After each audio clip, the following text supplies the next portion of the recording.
car that was used for a race car for a year than have it for the family car. Dave, how are you this morning, sir? I'm doing great. How about you? I'm good. Thanks for traveling up here from the Big Tunnel Hill, Georgia. Well, it's hard to get out this morning, but we got out of the traffic. Doc and Dave both have been really helpful in doing the documentary because they both have, over the years, collected stuff and saved stuff, and both of them have been very generous with their pictures and their photo albums and all that. I still have all of Dave's stuff at my house, and he's not the least bit worried about it.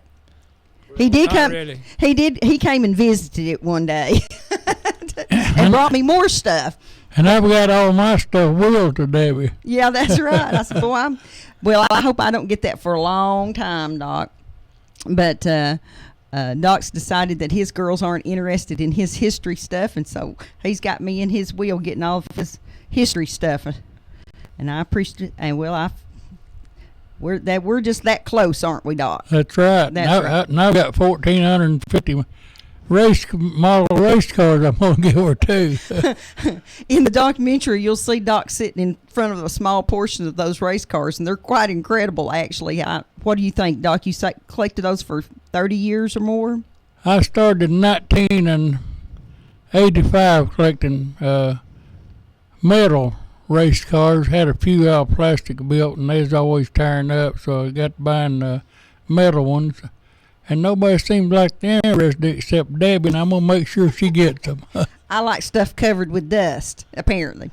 But it really is a great collection, and every time I go to his house, I have to look at a different portion of his collection there. So, Dave, when was your first race? In 1965. But now you'd been around racing all your life. Yeah, I built my first racing engine when I was like 16 years old. And I would work in the summers. My family would go to Florida for the summer, take a vacation. I'd go stay with Uncle Bob so I could work on the race cars. Mm-hmm. And he clearanced out a guy, Studebaker motor, and let me assemble it. And then the guy took it and put it in his race car, and it ran pretty good. Of course, Bob did all the hard work. But anyway, Pat Gray was the guy's name. He went around and told everybody, said, that kid over there built my motor. But I think that's what's missing out of racing today is that it's all kits and it comes and they're just all alike, aren't they? Yeah, that's basically the truth. Exactly what's going on. Mm-hmm. You just go buy everything. You don't build anything. Of all the things I've learned in this documentary is that I was really fascinated reading about your Uncle Bob because he started racing in the 50s. Yeah. But then he became an owner and a race car builder. Right. And he kind of worked his way up to where he was running in NASCAR. He ran, as a matter of fact, Bobby Burcham in '63 lost a national championship to Bobby Allison by 4 points. Mm-hmm. And lost it on the last night of the season because Bobby went and ran a double point race at a little racetrack, and they ran a regular race, and both of them won, and there was enough point swing that Bobby won the championship. But Bob owned cars for years, and people raced for him, and he had folks like Joe Lee Johnson and Bob Burcham and Bobby Ritchie. And Leon Brindle. Mm-hmm. Buck Simmons. He had, over a period of years, he had 24 drivers that I know of personally. Mm-hmm. And we used to... The Allison boys raced for him. Donnie did. Okay. And that was a fun time. Donnie's a great guy. Truman Paget. That's just about everybody. I mean, all those names that I heard you just call out, I'm sitting there going, I've heard all, being through this, the Brindles, and, right. Well, and the Paget. Fires drove. Of course, everybody Donnie Allison. Yeah, I got to meet Donnie down at Talladega this year. Donnie's cool. Donnie used to come down and eat Sunday dinner with us. Uh-huh. When he didn't go home with his family, he'd come in and eat Sunday dinner with us. He drove his car owner's 63 Vet, fuel-injected Vet, and he'd pitch me the keys, and I'd get to take my wife now. She's my girlfriend, and we'd get to ride around the Vet on Sundays. That's pretty fun. That was pretty cool. What, Friday Hansler drove for him? Friday. The Fryer brothers drove for him. When I started looking at that list, I'm thinking, oh, my gosh. And I I know nothing about cars, but when I start listening to or reading about where he did the independent rear suspensions and all those kinds of stuff, he is one of those pioneers that made NASCAR what it is today. He took a Car and Driver magazine in 1960 and sat down and took a piece of soapstone and drew out a rear suspension from a picture of a Jaguar rear suspension in a magazine and just sketched it out. And he and a machinist friend of his made every single piece of that thing. Nothing was available, so they made every single piece of that thing. And when they got it going, it was a little heavy because they didn't have lightweight materials. But that car was so good when the track was rough that they hoped the track was rough every night. It would go through the rough spots like you wouldn't believe. And they wound up winning 54 races in one season with that car. Mm-hmm. It was unbelievable. I was just really fascinated with his story, and unfortunately in the documentary we don't get into those engine builders, the Jack Bucks and the Neverleys and all those folks that made such an impact on Ted racing. Lewis was another one, wasn't it? Ted Lewis out here in the Hopewell area. Right. Fed. Some people call him Fed. Some people call him Ted. Do you remember him, Doc? Ted Lewis, the engine builder? I remember him well. He had a race shop over in Birchwood for a long time. And he had a lot of machinery he made for himself, like cam grinder and so on and so forth. There was something he did that was special. What was it? Do you remember what was his specialty? Well, biggest thing I remember about him, he was going to build a car, had to put 4 engines on it. 4? 4 engines, yeah. Back in them days, Pontiac engine was pretty popular, and he's going to build a dragster with 4 racing engines on it. I don't know where he ever completed it or not. But I know that he made a car or he built the engine in a 1934 Ford that Fred Slayton in Red Bank owned. And Joe Ritchie bought it. And, it's one of the things that we know who built the engine. I don't know if he built it for Fred originally. I don't know. No, but Bobby has pictures of the car. Now, Jack Cunningham ran one of his engines several years.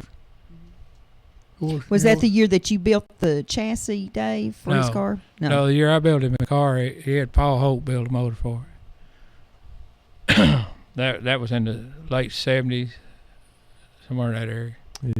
Paul's son, JP, still building race engines now. I understand. I haven't seen JP in a while. I haven't either. JP's a good boy. I met him after we built that car for Jack. I got to know him, and I didn't really know him before that. I knew Paul for years. Now, did Paul have cars that folks drove, that a race car of his own that you remember? No, you don't remember? Okay. Doc, tell us about the Midway Speedway up in there. Before we get there, are the people on the internet hearing it now? Okay. Now it's just a blank screen with a circle going round and round like it's cycling. Yes, we have that too, but can they hear it now? Can you hear us? Well, I think they should be able to hear us now. Are you talking about Midway Speedway between Athens and Eddywall? Mm-hmm. That's a fast, flat track. I sure did like to run there. And I think it was probably open 52, maybe to 54. Do you think? I think it closed the end of 54. I think once Cleveland Speedway opened, they just couldn't compete with Cleveland with those high banks. The guy running at that time was from Decatur, and I'd won every heat and every feature up to that time.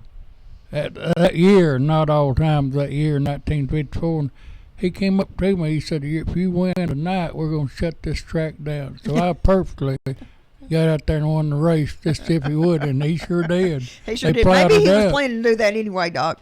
I know that we only have 2 pictures from Midway Speedway. One of them's with Frank Moses standing in front of the number 3 car. He says that's the original number 3 car. Now, it wasn't a stock car. It was like those little Indy cars. Yeah. What did y'all call those that look like the little cigars?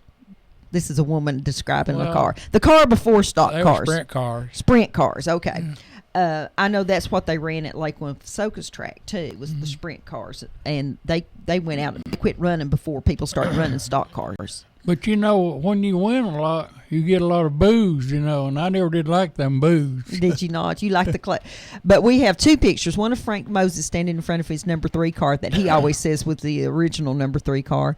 And then we have a picture of a special team of racers that had come in from Virginia, and they're all in those little sprint cars and standing out by their car. And that's the only 2 pictures I can find of Midway Speedway. I drove one of them little cars one night down at Moxton Bend. And I'll tell you, I always thought I was brave, but it scared me. There's just not enough protection around it. No, none at all. And it seemed like he was in a pedal car. Mm-hmm. When you hit those open wheels, they flip. Something happens, right? Yeah. It goes bad real usually fast. Not good. It goes bad quick. Yeah. Dave, you in the documentary we interviewed you, and you talked about a guy and somebody that we have not been able to find a picture of. We found stories about him. I've seen him actually blow himself up. Gene Bean, the human bomb. Right. I've seen him do that. He put dynamite next to his head and would blow himself up. I done that, blowed him up Athens one Sunday afternoon. And I can't But there's find not a picture. Now, he was on, what was it, This Is Your Line? What's Your Line? What's Your Line?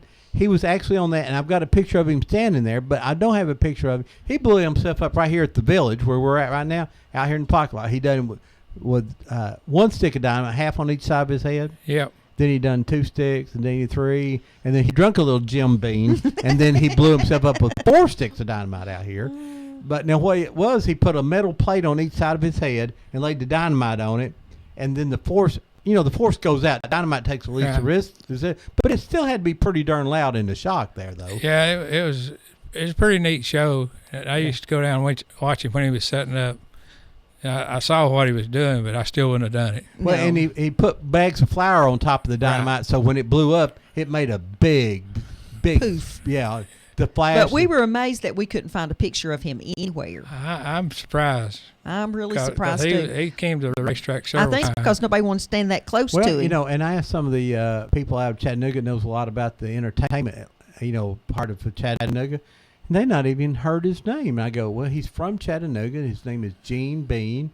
And we're trying to find, and there's some beans still in that area. And I just had him call and said, did your grandpa blow yourself up? I remember his daughter being with him when they were here at the Village. And so her name probably wouldn't be Bean now, which would make her a little bit harder to find. But I could find newspaper articles all over the United States where he blew himself up. But I couldn't find a picture. And we really wanted a picture for the documentary.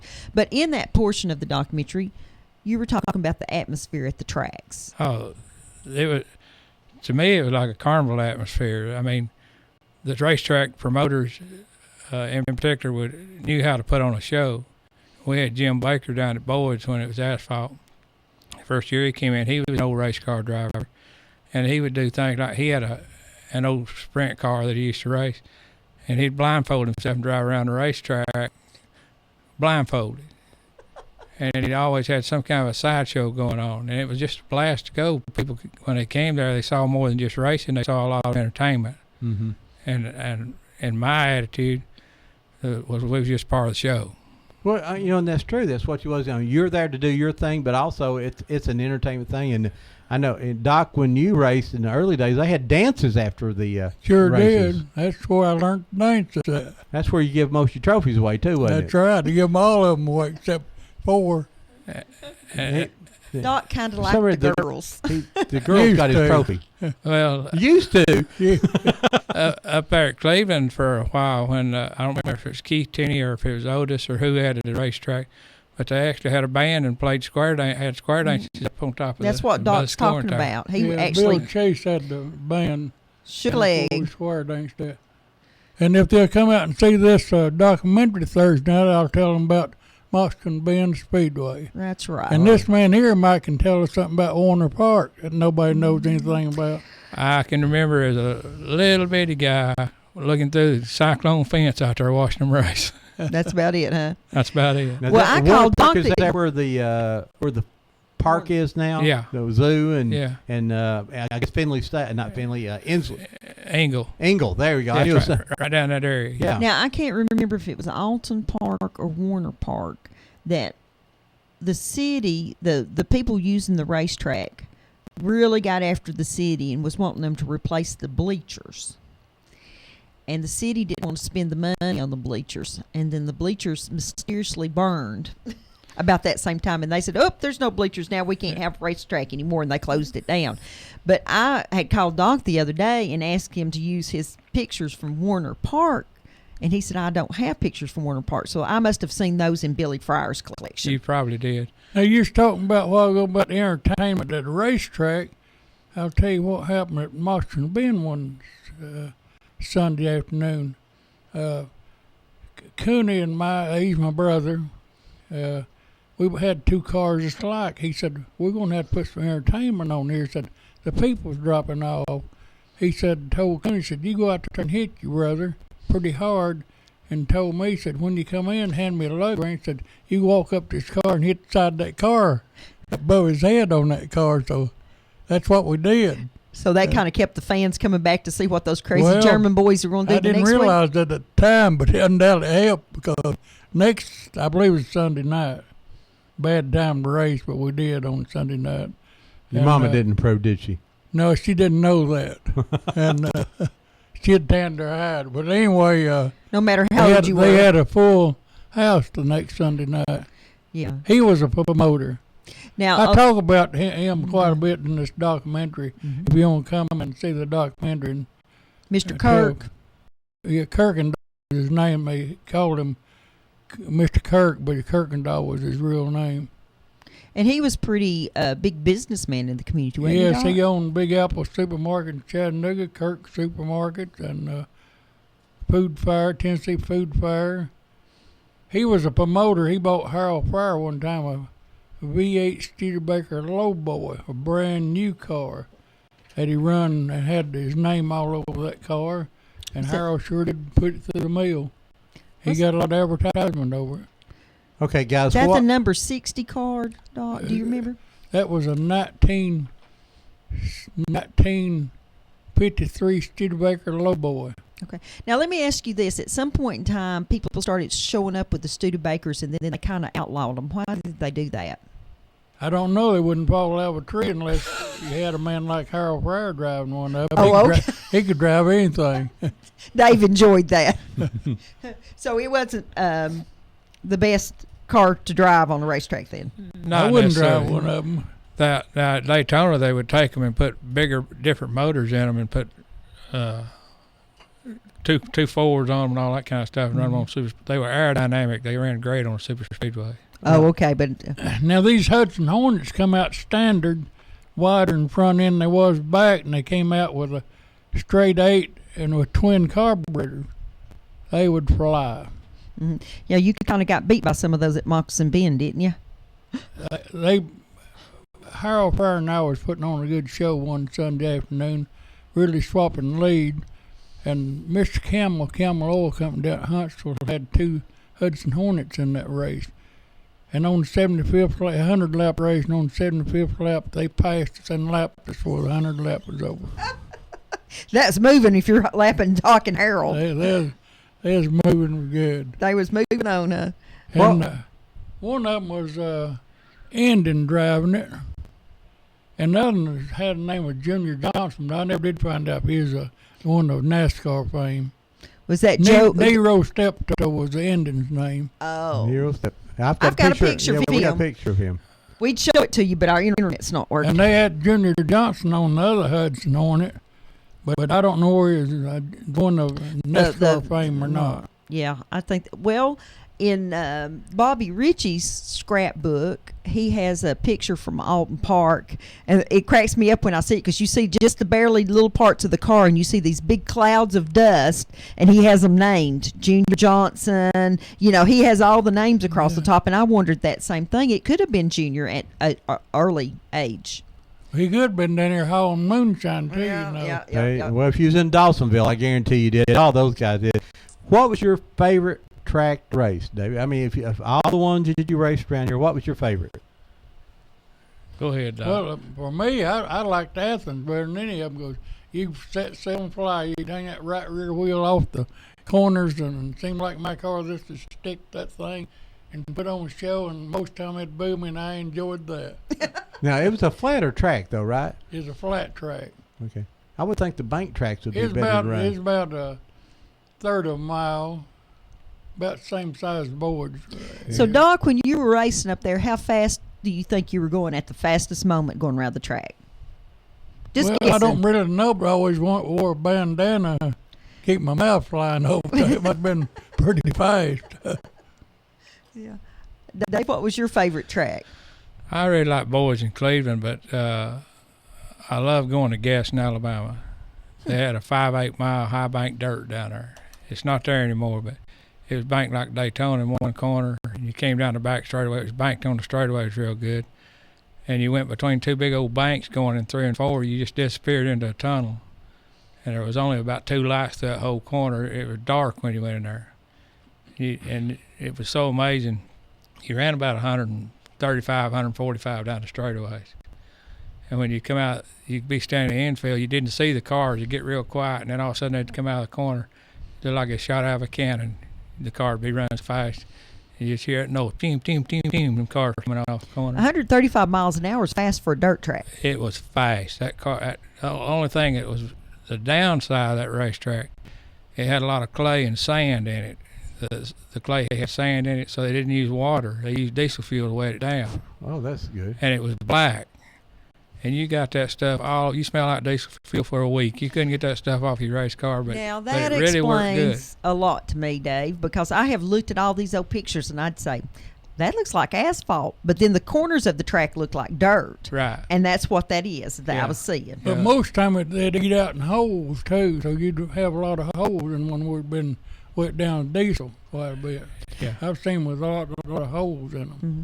Old Smoky Mountain, when you said holes, it reminds me of this. We have some footage of some early racing there at Old Smoky Mountain, and it was it a flat track, Ron, or it didn't have very high banks? It wasn't It a had- high bank. It's a slide bank. Yeah. But when they get over to one of the corners, there must have been a big gully or something there. You could just see those cars dancing everywhere when they go over that. All those tracks did that. Well, you're talking about tracks. Now, they used to have a racetrack in Dunlap, Tennessee, ran on Sunday afternoons. That track had rocks on it big as your fist. And, boy, you had to be careful because I have had a car swing a rock back through it didn't have windshield, but back in the car, and it done nervous when them rocks hit you, you'd still be a flying. Shoot, at Cleveland used to, when they had the wooden fence, Uh-huh. a lot of the boards were put up with spikes, railroad spikes. Mm-hmm. And my daughter was just young. She'd walk around to race and pick spikes up off a racetrack or wrenches or whatever was out on the racetrack. And I got hit up there one night. Leon Brennan was leading the race. Bobby Ritchie was running second. I was driving Uncle Bob forward. And I was running third, and I saw something coming at me. And I pulled my head back because it's pretty big, and it hit my hand and split my finger open, hit the roof of the car and went over in the car. And I ran about 10 more laps. Blood just spurted everywhere, so I just toughed it out, put it between my legs, and just driving one hand. And we burned a piston about 10 laps later, and I come off a racetrack. Bob said, "Get up here." He said, "You're doing good. Just get on the truck and watch a race." I said, "I don't think I can get on the truck." He said, "Why?" I said, "Because I've got a hand busted." And what happened, we didn't know till the next day. A quarter of a 4-inch concrete tile had been laying on that racetrack. It came through that race car, busted my finger, and knocked a big dent in the roof. And it was still in the car the next day when we cleaned the car up. Of course, I had to have stitches. I had to have finger sewed up. Now, how much safety equipment did you wear back in those days? We didn't wear driving uniforms in those days. We had T-shirts, we had helmets, roll bars. Yeah. I mean, we were reasonably safe. But after that point, I started putting bars in the windshield. You blocked some of that. Yeah. Doc, when you first started racing, did you wear a helmet? I wore a helmet, and also, But not everybody did Not they? everybody did. Most of them had something that wouldn't. If you turned over, it'd hurt you worse than if you hadn't had nothing on. But I wore a pair of coveralls first year or two before when I first started. I've seen Yeah, a lot black of pictures. I'm going to ask you a question. We got a caller right now. Go ahead, caller. You're live on Old Town Cleveland. Hey, Ron, this is Terry Marr. Hey, Terry Marr. Hey, Dave's one of my old friends there. We don't want to talk about that, Terry. He says that if you anything you tell is going to tell on him too, Terry. Harry's in the documentary too. Oh, you saw him on there. Well, tell us about taking your race car up to the Atomic Speedway, Mr. Terry. That didn't turn out too well.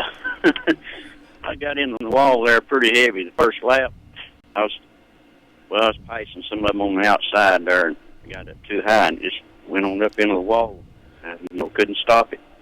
But that was my last time to Atomic. But we qualified good, but I took it out in the first lap. You had some bad luck in some fights too, didn't you? Broke your hand? Well, I ain't gonna go into that.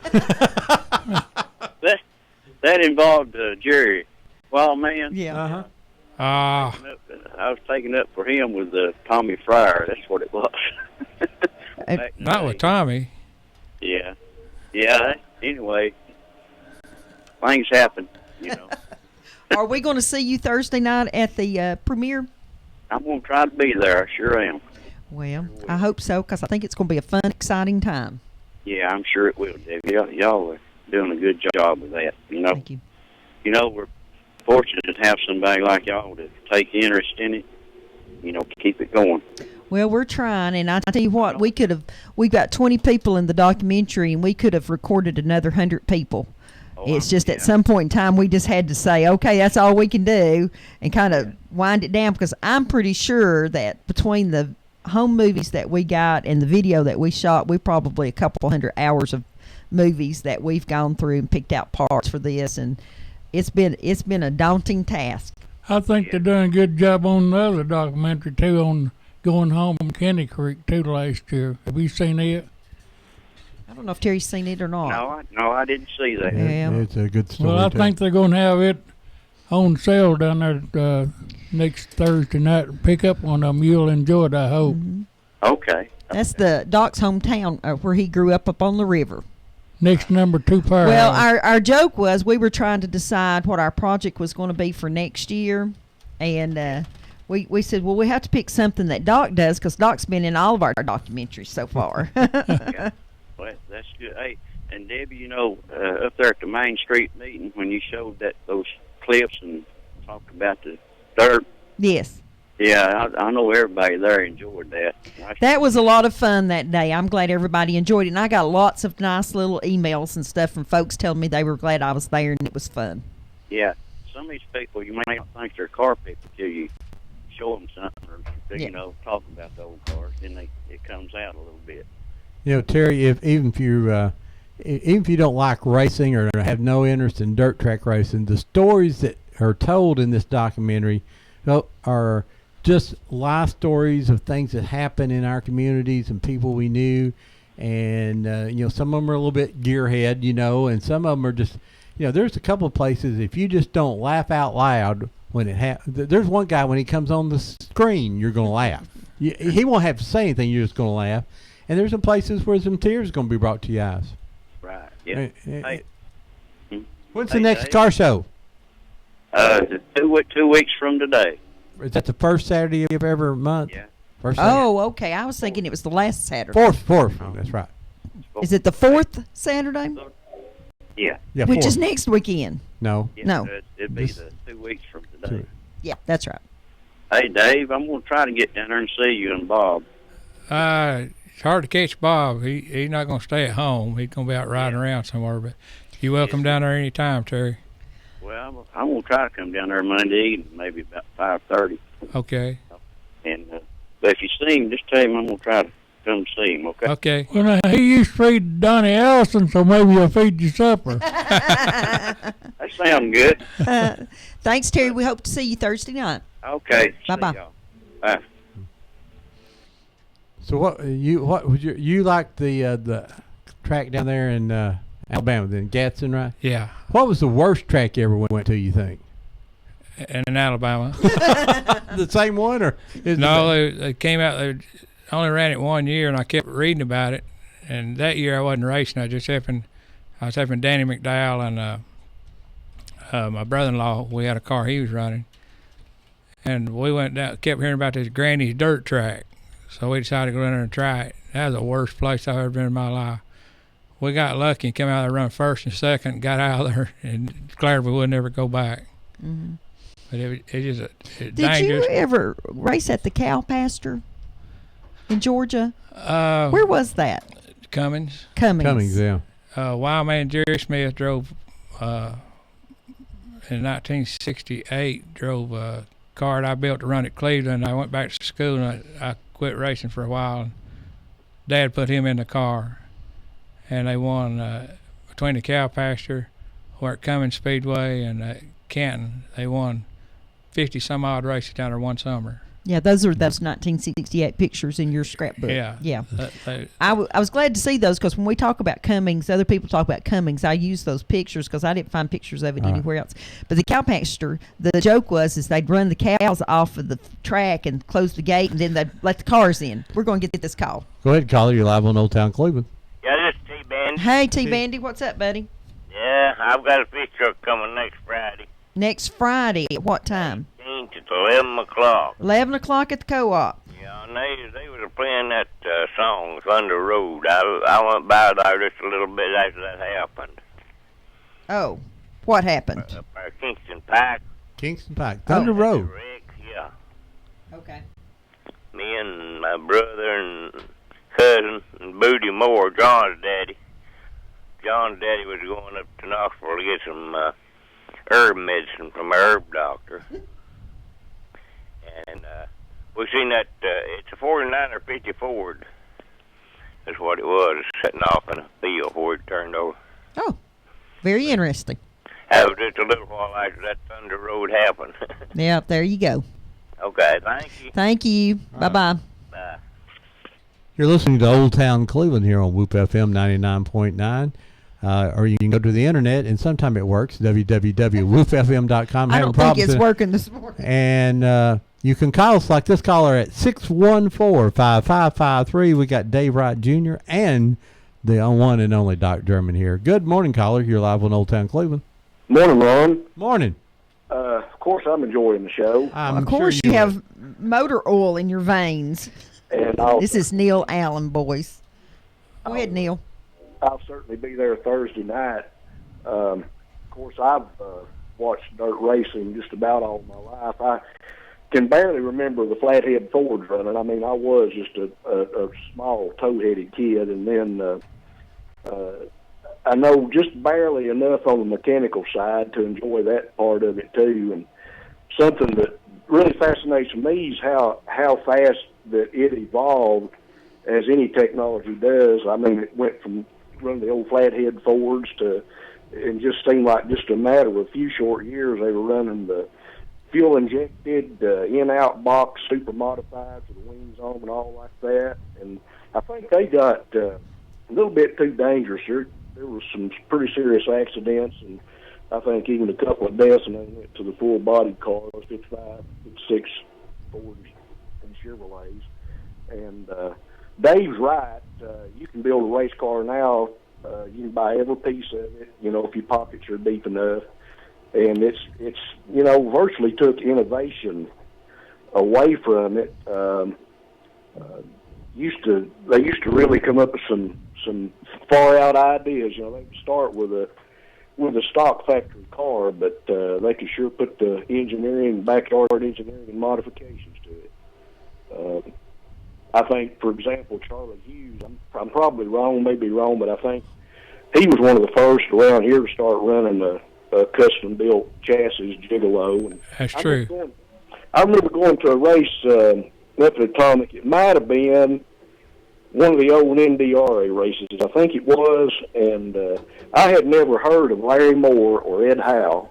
And there was a 100-lap race, and there was an old, just a dead green car. No decal on it, wasn't even a number. The only thing it had on it on the rear quarter panel up high was HOWE, Howe. And Larry Moore embarrassed them. I had never seen anything run like that. But that was... That must have been Atomic. It was Atomic. Yeah, it was Atomic. I think it was an NDRA race. It was. That. And boy, put a whooping on them. Mm-hmm. But... Yeah, everybody there was laughing until the race got going. And I Well, isn't that kind of the same thing? Was it Charlie Hughes that showed up with the first automatic transmission?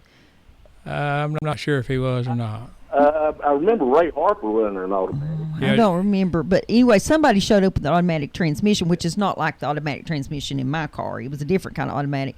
But everybody, I think they started calling him shiftless after that. I mean, Yeah. you know, just they kind of ha, but then they didn't ha too long. Some racing I really enjoyed too. I remember watching Ronnie Johnson start, and Joe Lee was still racing, and Joe Lee meant for the boy to learn right, and they'd give each other everything but air and adjust. There had to be some interesting discussions on the way home, but Ronnie learned right. Ronnie's still racing, and he's still as good as he ever was. Yeah, Ronnie's a great race car driver. So, Dave, you learned a few of those lessons from Joe Lee, didn't you? Well, he was fun to race with. But he remembered stuff. And when you're racing with him, like one night I was running second to him at Cleveland, and he hit a guy going down in the corner, stuck him in the wall, and drove on off. And I thought, what in the world is that all about? I was laughing at him. After the race, I went down there and said, what's that about, Joe Lee? And he said, 1953 out somewhere, and he wrecked me. And I thought, this is a good time to straighten this out. So the next week, I'm leading the race, and Joe Lee's running second. And I went off down the corner on the last lap on the white flag. I soft-shoed down the corner. I didn't want to make a mistake, and Joe Lee wasn't expecting that. And he hit me and knocked me sideways. And he let me gather the car up, and I won the race. And I went down there and I said, Joe Lee, why didn't you go on? That was my fault. That wasn't your fault. He said, Dave, you ain't never done nothing to me. I didn't want to win it that way. But it just had he just had that about him. I mean, it's just his attitude. A comment about your Uncle Bob's cars. You could tell, even from the grandstands, by looking at them, that they were a cut above most of the cars there. They just had a professionally built look.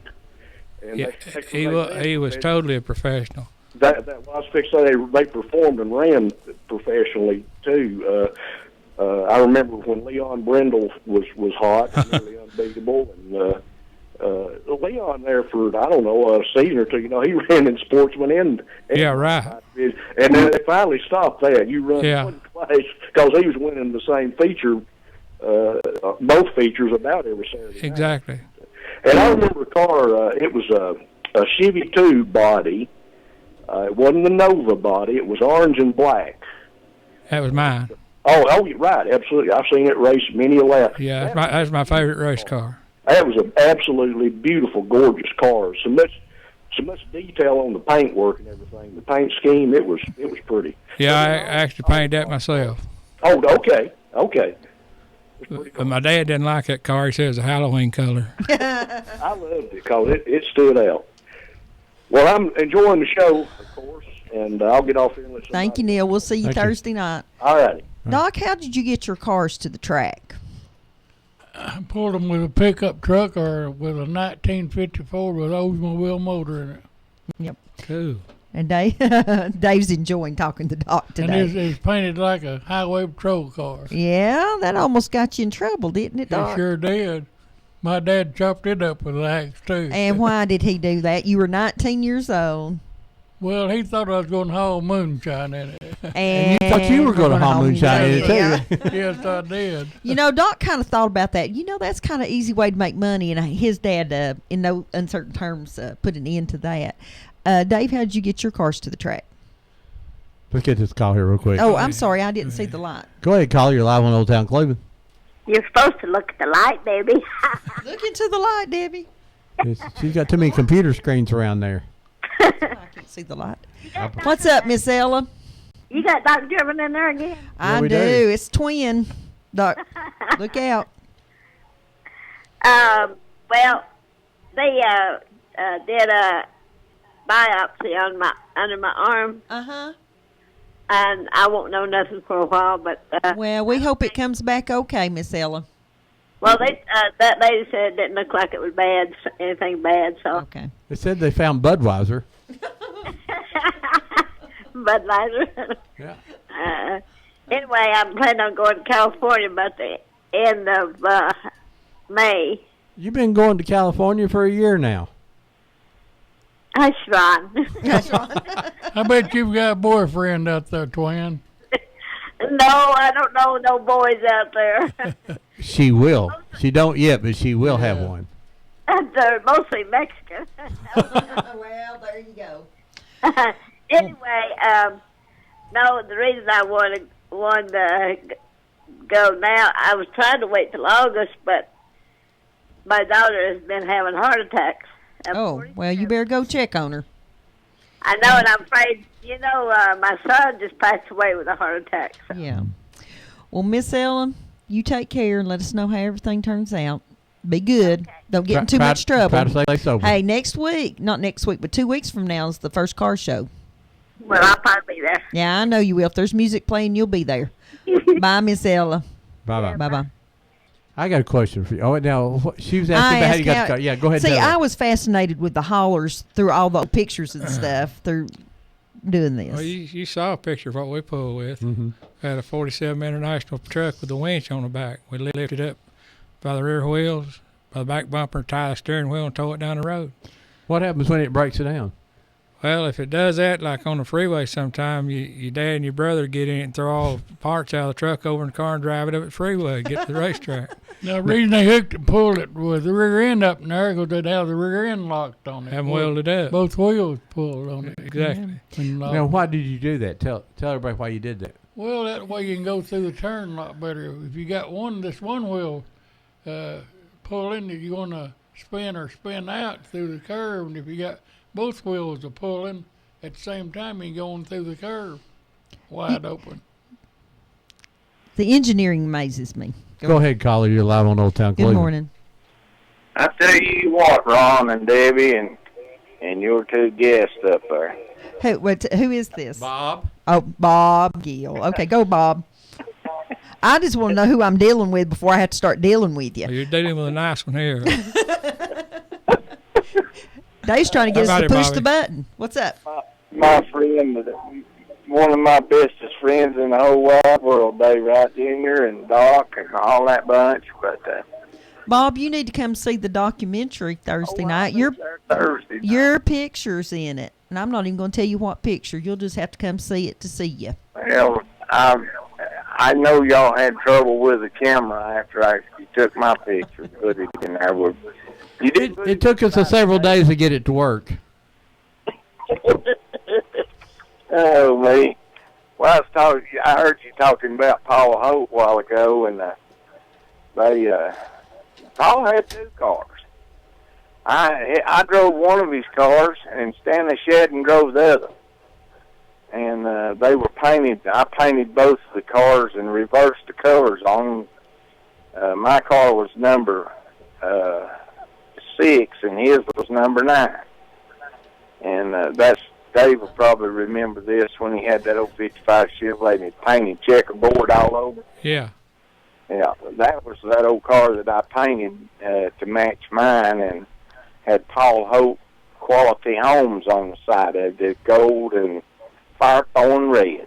You know, we've got a picture of one car that says Paul Holt on the side of it, and I don't know who the driver is. Yeah, I need to show you that. It may be you. well, it may be. I can't tell what the number is because the flagman is in front of the number, but it looks like a 6 to me. Well, it's probably mine. If the front end of it's gold and it's got a stripe right down through the middle of the door. Well, Bob, you're so old you raced in black and white, I think. Well, okay. Well, Dave, how are you doing? I wanted to ask, and are you doing good? I'm doing good. I just went through a little arthroscopic hip surgery, but I'm getting over it. Well, bless your heart. But life's good. Yeah, Uncle Bob, okay? Yeah, he's doing okay. He has good and bad days, but he's doing fine. Well, good. Well, are you going to bring him with you Thursday night? Probably he don't like to get out at night. He gets to fussing about the headlights and stuff. He has a vision problem, sort of. Anyway, Deb and Ron, I'm enjoying the program, and Doc, and we'll see y'all Thursday night. And Thanks, Bob. Okay, I really enjoy this. Well, Thank you. somebody asked me, Bob, if they needed to dress up for Thursday night, and I told them just to put on their best pair of overalls, and that'd be okay. It's nothing fancy. They down at the museum, they said, did they need a wine bar back there? I said, no moonshine. Yeah, we need a They're not gonna moonshine have bar. any kind of bar They're not back going to have any kind of bar, but I just. But that was our joke. Hey, Yeah, Bob, sorry, she told me to be there at 5 o'clock. And I said, why? She said, well, somebody might want your autograph. There you I told her, go. I said, I can't think of anybody in my life that want my autograph. Well, wait a minute. I would. I'd like to have your autograph. That's one that I don't have, and I'll try to get it Thursday night. Doc said they're only $5 a piece. I'll even bring my own pen. There you go. Okay, I sure will sign We'll it. see you Thursday then, Bob, about 5 o'clock. Bye-bye. All right. Bye-bye. I got two questions for you guys here now. Besides you, Dave, this, in your scrapbook, we look through a lot of people's scrapbooks, and I see more pictures of trophies and kissing girls. Dave, you got some of those, and trophies and girls and things like that, and Doc has that. But very few of you guys took pictures of your cars when they were upside down and crashed. Now, David has pictures of it. I've got a good car of yours upside down. Yeah. Were you in it that night when it was upside down, Dave? Was I what? Were you the driver that night? I'm sure I was. I must not have been. I must have been just riding. You weren't driving, you was just riding. You know how I met Jack Smith? How'd you meet At Jack? Boyd Speedway upside down. Did you? I stopped my car and helped him get out of the car. He's driving a car belonging to Joe Lee Johnson that night. And I made him up. He was hanging by the seat belt upside down. Now, I don't know much about Jack Smith's history, but I know that after he became a NASCAR driver, I know. Yeah. Now we talk about him in the documentary. He does some pretty funny things. Him that- and Gobert Sosby done. There's a great story about him and Gobert Sosby that and you'll have Dave's to hear. heard that. Yeah. Yeah. But what were we talking about? About these guys never Oh. saved the pictures of their Now, cars there's when a they wrecked. picture of the Hustler all torn up. Was that when Algie wrecked it? That was my car. We'd been probably in an altercation sometime in a wreck with Jody or somebody. We raced really good with him. It looked pretty banged up that time. But now, Doc, how bad did you ever wreck a car? I only got wrecked one time in all my years racing, but they done a number on me. It took everything off my windshield out. The motor, even the Where were frame you, and all. Doc? Down at Cleveland Speedway of all places. Yeah. Where were you at the end of the wreck? In last Still place. sitting in the car. And the motor a was good thing. gone. That's and a the good motor thing. and the front wheels and the front part of the frame was gone. It almost come in on me. How'd that happen, Doc? Well, I'd won 9 races, 9 weeks straight, and the people don't like to see a winner. And so I always figured that they ganged up on me. And when they're a big crowd, there ain't too much you can do about it, except get in your car and go. And I was always stubborn, so they put the number on me. What was the worst wreck you were ever in, Dave? One that's memorable is at Cleveland when I built that Vega that I was raced. The third race I ran it, I had put a new carburetor on it, and the actual carburetor had a defect in it, and the accelerator hung up. So I came down the front straightaway, hit the wall 3 times, bounced off before I could get the engine shut off. About time I was running third at the time behind Bobby Ritchie and Leon Brennell, and Bobby wound up hitting me head on. He came around the racetrack and wound up hitting me head on and tore that car all to pieces. Now, which car was that? The Vega that I have the pictures of in there. Yeah. Okay. I know I read that in one of the old racing program books that it was a brand new car and you Oh, just it was. wiped it out on the first race, Yeah. Well, actually, it was the third race. third race. But a bunch of guys come by the shop, wanted to help me, so we took that car and cut it up and stretched it back out and raced it next weekend.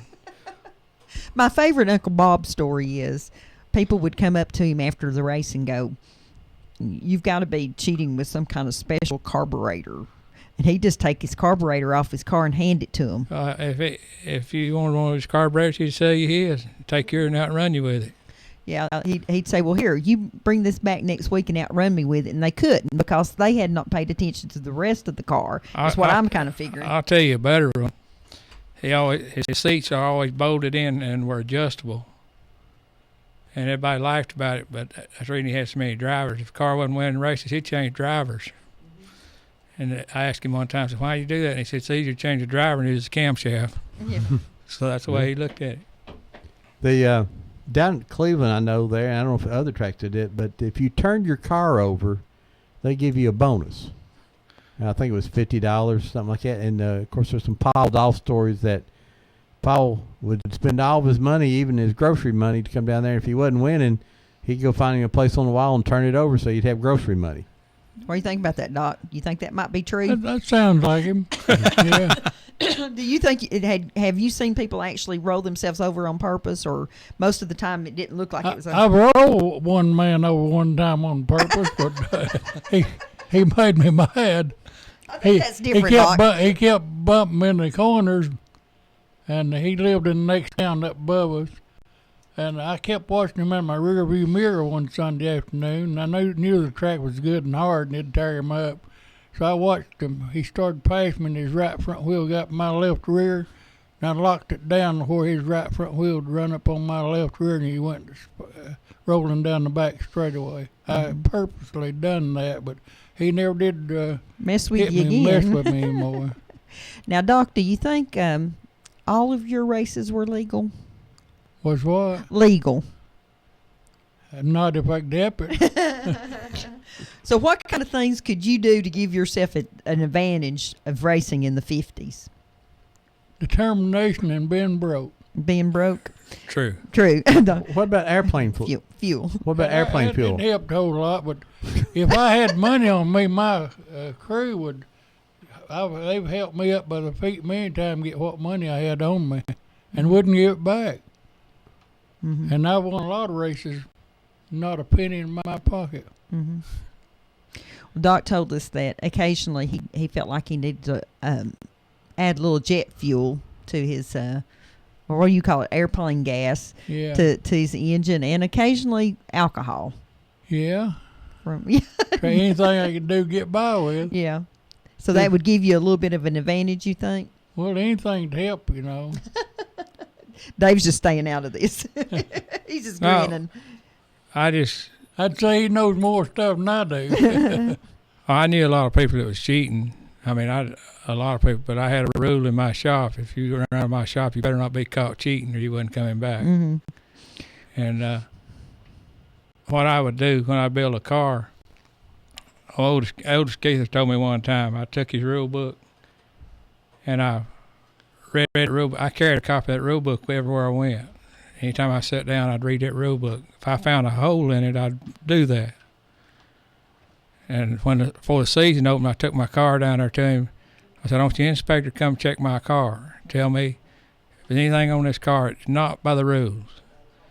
And they met me at the racetrack and checked it out and said, no, you're by the rules. No, oldest told me, says, you know, I believe I could hire 7 Philadelphia lawyers and you can find a loophole in that rule book. I said, that's what my job is. Your job is to write the rules, and I'm trying to get around them.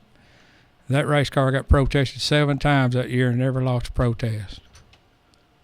Now, there's one big name driver just raced out to Cleveland, I remember, and he had a friend run a body shop over on Cheer Factory Lane.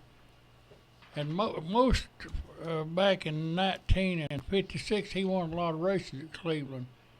And if he won, his car would leave the track right quick. Then he'd come back in about 25 minutes, and they'd always protest him. But one of the boys got following him and come find he had 4 cars stashed out around Cleveland.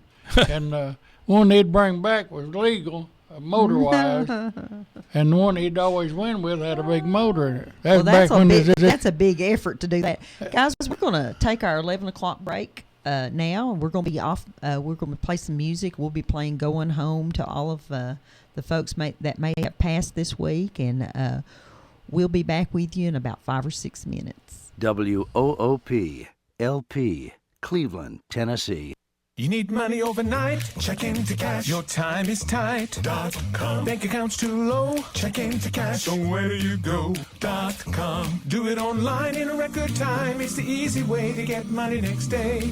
Do a quick click from home at checkintocash.com. Just stay in the house, check into cash, and grab your mouse.com. Get your money online, check into cash, right on time.com. You can be sure it's secure from our bank straight to yours. Do a quick click from home at checkintocash.com. No time to get away, check into cash. You gotta stay home.com. Hey, that's okay, check into cash. You can do it alone.com. Any old time, do it online. Just stay in the house and grab your mouse. Do a quick click from home. Get your money overnight at the right website. Do a quick click from home. Go to checkintocash.com.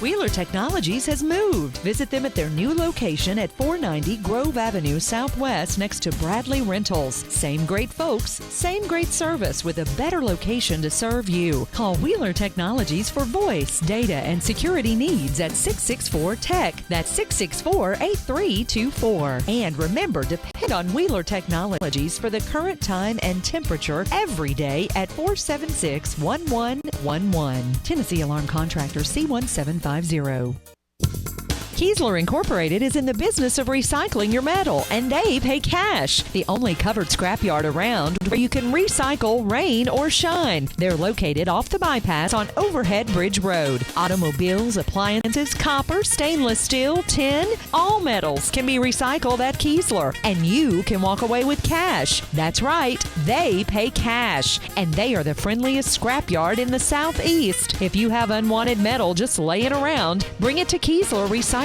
today and walk away with cash. Kiesler Recycling open Monday through Saturday, 7:30 to 5, or call for more details, 614-3000.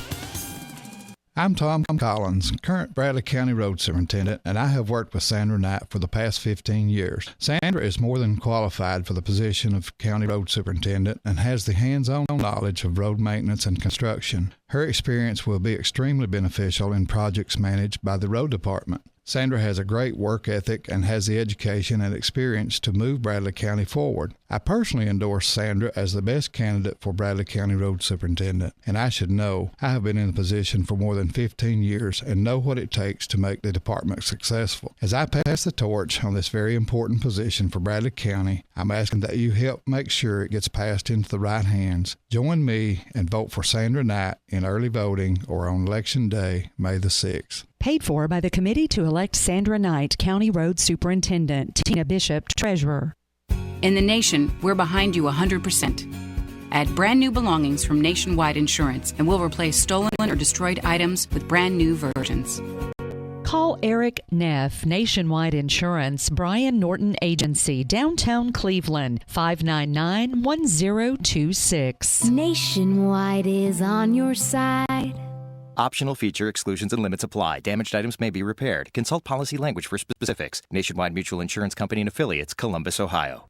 When someone makes a mistake and breaks the law, Judge Sheridan Randolph conducts a fair and impartial hearing as mandated by the law. When I stood before him, he gave me a choice: commit more crimes and suffer the consequences. Judge Randolph was fair. No, he didn't let me go, but he did give me the chance to turn my life around. On May 6th, vote for a judge who is fair, impartial, and straightforward. Vote for Judge Sheridan Randolph. Paid for by the Committee to elect Sheridan Randolph. Robert L. George, Treasurer.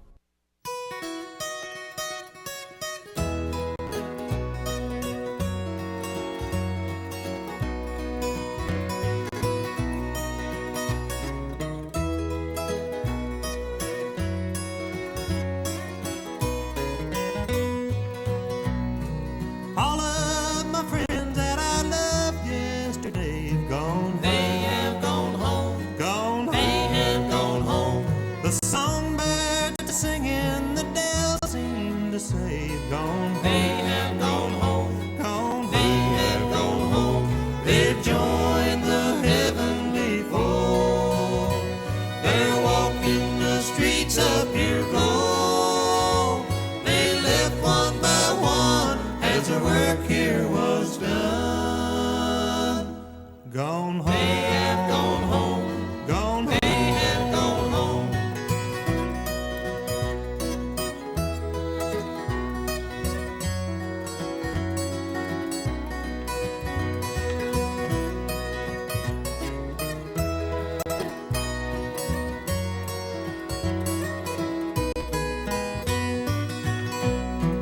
Life here is lonely since they've gone before. Gone. They have gone home. Gone. They have gone home. The old weeping willow that stands by the door sadly sighs. They have gone home. Gone home. They have gone home. They've joined the heavenly fold. They're walking the streets of pure gold.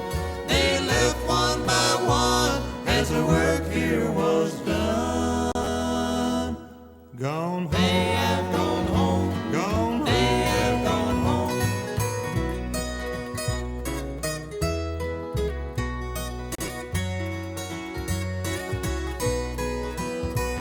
They've joined the heavenly fold. They're walking the streets of pure gold. They left one by one as their work here was done. Gone home. They have gone home. Gone home. They have gone home. We play that song every week for Yeah. those families who lost a loved one, and so they've gone home, and just our honor. We always talk about history every day when someone passes away. A little bit of history goes with it, so try to save that. Ron, we've got someone out sitting by the bake shop. Okay. The Village Bake Shop makes the best Thumbprint cookies in the Yes. world. They're doing a project called Pajamas for Your Mama, Uh-huh. and this is a Pajamas for your mama. Yeah, I like that. They need all sizes of new pajamas and slippers and house coats and socks to go to Alzheimer's and dementia patients living in the community. What a great project. And you can drop those off at a variety of places, but they'd be glad to accept them at the Family YMCA and right out here at the Village Bake Shop this morning. And if you can't pick up pajamas, if you want to donate a little money, they'll make sure that they get Great. some, and that's Yeah. a How great long- project. How long will they be there? They will be there. It does not say, but I would imagine they'll be there Okay. for a little while. We'll leave that flyer here. And we haven't heard from Fro Daddy up at the Chalk for the Walk place. Well, the phones have been busy. Maybe he's been trying to call Well, in. we hope he does call in. Everything. The Chalk the Walk, you go up and you buy a 5-foot section of the sidewalk for $10, and they give you chalk, and you get to paint any picture you want to. And they give out over really, $400 in prizes, and somebody's calling right now. maybe it's Fro here. If I get the right button in here. Push them on. Hey, good morning. You're live on Old Town Cleveland. Hey, Ron, it's me again. Yes, sir. Hey, Neil. If Mr. Wright would, if he'd talk a This is not Mr. Wright. This is Dave. well, Dave. Little Dave. Mr. Dave Wright. Little Dave, he says. If he would talk a little bit about his efforts with Grant Adcox. Grant was really had developed into a really good driver and had good success in ARCA, and then he had his tragic death. If he would talk a little bit about, I think Dave was associated with the Crystal car. I might be wrong, but if he doesn't care to talk a little bit about that. We were kind of talking about those sort of things during the break. Okay, Neil, are you going to hang on or are you going to hang up? I'll hang up and listen. Okay. I met Grant in 1970. He was still in college, and some guys that was helping him come and asked me if I'd help him. I wasn't working on anything. They asked me if I'd come and help him finish up a car. We worked out a deal where I was supposed to run every lap over 100 laps, every race over 100 laps. I'd drive one car, and he would drive the other car. Well, that really didn't happen very often, but I only got to drive 3 races. But during that time, we traveled together all over the South. I towed 2,500 miles a weekend, kept the cars up, and I had some good friends that came by and helped me on the car, helped me keep them up during the week. And we got to running pretty good. And in late 71, we went to College Station, Texas. And NASCAR was really different then. It was more, you could get away with a little more. Anyway, we weren't running. We qualified and didn't qualify as well as we would like to, but we had no spoilers on the car. And all these guys had super speedway cars. We took our short track car. And Friday Haster came down and gave me some advice. We physically took the car out of the racetrack and ran to the filling station and took 2x4s and angles and made spoilers and put on that car and went back and wound up running 11th in that big race. So we came back and built a complete car out of a 68 Chevelle, which you can't do this anymore. The thing I don't like about NASCAR, a local guy, that dream of building a car and going to Daytona or going into the racetracks is gone. We took this thing with a bunch of help around Chattanooga and took a 68 Chevelle. It was a burnt car and built a nice race car out of it, and wound up going to Daytona and running second in the Permatex race. And honestly, if we hadn't a Red Farmer blew an engine and Grant ran over the shrapnel and cut a left front tire down, cost us 3 laps in the pits. And that's really cost us the race because we had the fastest car down there. Bill Dennis won the race, you know. But anyway, Grant and I kind of split up after that. We didn't have any problems. We were still friends, but I didn't really help him with the crystal car. But some of the boys that helped me, that learned working on the cars with me, stayed with him for a couple of years and helped him. And he got hooked up with Mike Laughlin over in Carolinas, who was an excellent chassis builder, and Mike was really the one that put him on the map. But Grant was a good race car driver. He was a hard individual to. He was another that was kind of an introvert, and it was I got to understand him, and we got to be really good friends. But he had a dry wit about him, and he could be kidding. Most people would think he was just being a smart aleck, but if you really knew him, you knew when he was pulling a joke. So we had a lot of good times traveling together. For all you listening, we've got Dave Wright Jr. and Doc German here talking about dirt track racing, and basically these people are both featured in It's a Dirt Track Life documentary that comes out this Thursday at 6 o'clock. There'll be other viewings after this one, but this is the premiere, and we hope everybody comes down to the museum. And great venue. They got new sound system, new video equipment, but they really went out for it. Hey, good morning. You're live on Old Town Cleveland. Hello, Ron, Debbie. Good morning. Who are we talking to?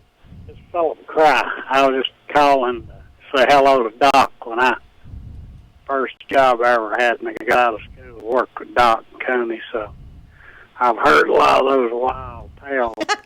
Doc not to be. Most of them are true. Hold it in the road. I like what you said. Most of those stories, you didn't say most of those lies. He will tell it 2 or 3 different ways before he lies about it. And you just get to pick about one that you like, right? So he gives you a buffet of stories. He's a good friend of mine. So anyway, I just wanted to holler at him. Okay, Philip, I appreciate you calling in. Hey, now, Philip, which Cries are you related to here in town? I'm a great little doll of them. Well, Stacy and Marvin and all that bunch, or? Yeah.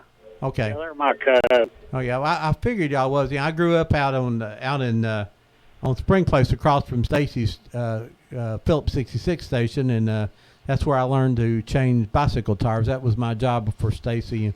That concludes his pit crew Yeah, help. that was all my pit crew help. That's all his talent. I knew your dad, and I used to work. Well, Gene used to work with Gene Moore. Used to work with Doc and me. So Yeah, Gene's my uncle. yeah. Yeah. Anyway. Yeah, and then Marvin's daughters and I went to school together. Joyce and Rita and. Well. Yep. Yeah, I just live across the road over here from you now. I live over here on Stone Lake Road. I know. Oh, you're not far from me still. Boy, you're not far from the construction, are you? No, I'm right at it. I will tell you that since they took that mountainside down, every deer and skunk and possum, they all come to my house. Well, I've been running them over there. Yeah. Well, thanks for calling. We hope to see you Thursday night. All right. Thank You you. were talking about Grant Adcox a while ago now. His car is on display down in Talladega. His, I guess that must have been a 73, was it, or 83? Super Sport Chevrolet won all them ARCA races. Probably a 73. But he won, what, 8 or 9 ARCA races on straight. Yeah, he won a lot of races. And I thought he was a real good race car driver. I seen him race What Atlanta. happened to him, Dave, when he wrecked? I mean, why did he wreck? Just because that happens? He wasn't really running that good that day, and I forget who he was racing with, but when he went down in the corner, from what I understand, he got in close to the left rear on the guy who's at Atlanta and lost the air off the car, and the car shot across the racetrack. Mm-hmm. That's what I understand from boys that was there. I talked to several of them that was on his crew. Matter of fact, I didn't even go look at that car, but the car he had wrecked earlier the year before at Darlington, I went and checked that car out because it got tore up pretty bad. Now, also, that was his first race with Oldsmobile. You know, he had just signed a contract to race Oldsmobile. Yeah. After running that Chevrolet Super Sport. And seemed like he wasn't, this wasn't Grant Adcox driving that car, didn't seem like. I was down at the race when that happened. Yeah, it was the impact is, and that's what killed Friday Hatcher was the impact. He didn't actually get hit. Grant didn't get hit with anything. He just the impact. Mm-hmm. And they've learned so much now, safety-wise. Yeah, you know, absolutely. That could have been prevented if it had been in this Dylan day. Hart Sr. was probably the last real impact one, right? That could have been totally prevented in this day and age. Yeah. When did they start doing restrictor plates? And what do you think about that? Restrictor plate racing, to me, it's a real easy fix, and I don't understand if they spend millions of dollars, and I heard Robert Yates talking about it one time. He's kind of got the same idea I did. All they got to do is reduce cubic inches. Don't you agree, Doc? And they can get their horsepower. They still have. Doc shook his head yes. They this would is still radio, have Doc. response. They have no throttle response. So if they get in trouble, they can't correct the car. If they lowered the cubic inches, which now they're talking about doing that now. But to me, it's not any more expensive to build a small cubic inch motor than it is a big cubic inch motor. Why Then not put a step it restrictor back? plate on it. Yeah. Let's get this call. Go ahead, call. You're live on Old Town Cleveland. Good morning, this Hey, is Marilyn. What's up, buddy? Are you here? You're here to flirt with Doc, are you? Yeah, I was going to call and see if my credit was any good if I could get one of those $5 autographs. if you can't pay it, I will, boo. If you can't pay it, I will.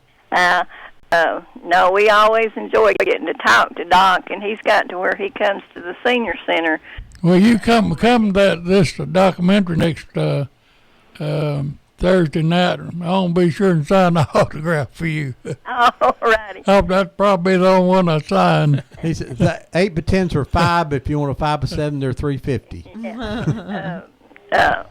Doc and I won't tell anybody how long we've known each other. That's right.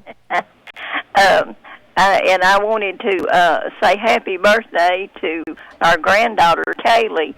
She'll be 15 tomorrow. Oh, my goodness. Yeah. 15. I don't know how she got to be 15. Please tell me when she's 16 and starts driving, I'm retiring. The warnings will go out a week early. Yeah, I'm retiring from driving. I'll just stay She's at going home. to drive a 4-wheel drive. She'll just go over the Yeah, top she'll of just you. come right out in the yard. That's what I was afraid of. Marilyn, everybody tells me I came over on the Mayflower. Yeah. Yeah, you helped build the Mayflower. Yeah. And, we'll all have Jeep tracks on us this time next year. And Kaylee's grandmother, Ruth Fowler, her birthday's today, so we're going to do our famous eat too much for birthdays here in a few minutes. That sounds good. Yes. Yeah. Well, thanks for we're calling. Really enjoying it. All righty. We'll see you Bye-bye. Thursday. Bye-bye. Hey, I've got a question for you. Everybody, Harold Fryer passed away, but Harold was, first off, he had big arms. He's a big, strong guy, and not like Freddie. Freddie he caught himself olive oil, matter of fact, compared to him. But he could stir up some people. Oh, my goodness. He got on that red cape and come over here at Cleveland one night and bowed to the crowd, and they booed him, but they'd come back and see him every darn week. You're talking about Harold Fryer. Yeah. He's good on that boo. I'm on that bound. We done that up Athens one night. Well, when you win races, you can be a little bit arrogant. But, he was just having fun, wasn't he? He wasn't really arrogant, was he? he was one of the biggest instigators you ever seen in your life. He loved to stir up trouble.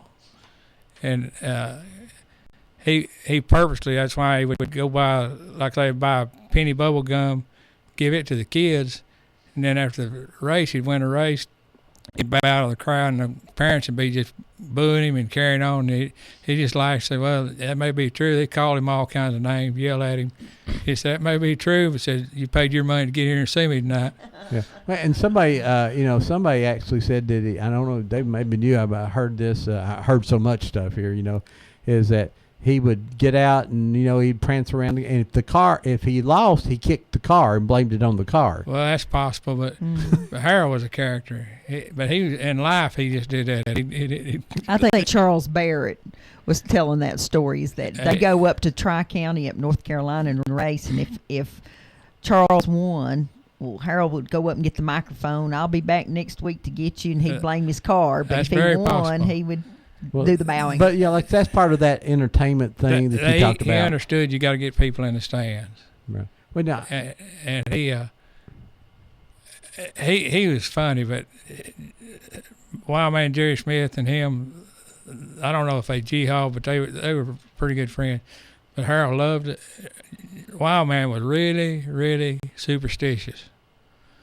Harold would go by and throw peanuts in his car. Boy, that was just death on Jerry. He'd be standing on his head in there trying to get all the peanut hulls out of his car. So he thought it was bad luck. Oh, yeah. Well, now, in the documentary, we had a copy of an ad ran in Cleveland Daily Banner. It said a bounty was put out for anybody that could come beat the Fire Brothers. Right. I mean, that's how. And an extra $200. And I have to admit, when I was about 12, 13, 14, impressionable years, I spent over at Cleveland Speedway. That's going to be 68 range, 67, 68. And Harold Fryer and Freddie Fryer, particularly Freddie, and he would, I told him one night he was leading. He was the inside pole setter with 12 cars on a heat race. And he come down there and something went wrong, and he turned right at the end of the and then there's only 8 cars left. He wrecked about half of them. And so I said, Freddie. Freddie said, that's the only thing you remember about? Freddie says, I don't remember that. Good morning, live on Old Town Cleveland. Well, this is Bob Cash. Hey, Bob Cash, how are you? What's up, buddy? I'm enjoying your program this morning with Doc. Very interesting. Yes, it is. And I was just wondering, Ron, as I was listening to this, Red, was she ever a race car driver? No, but she dated a few. She furnished the corn. She furnished corn for those people. The liquid kind. Yeah, liquid corn. Yeah. I'd like Red to take me down to the racetrack someday and get me some popcorn and stuff.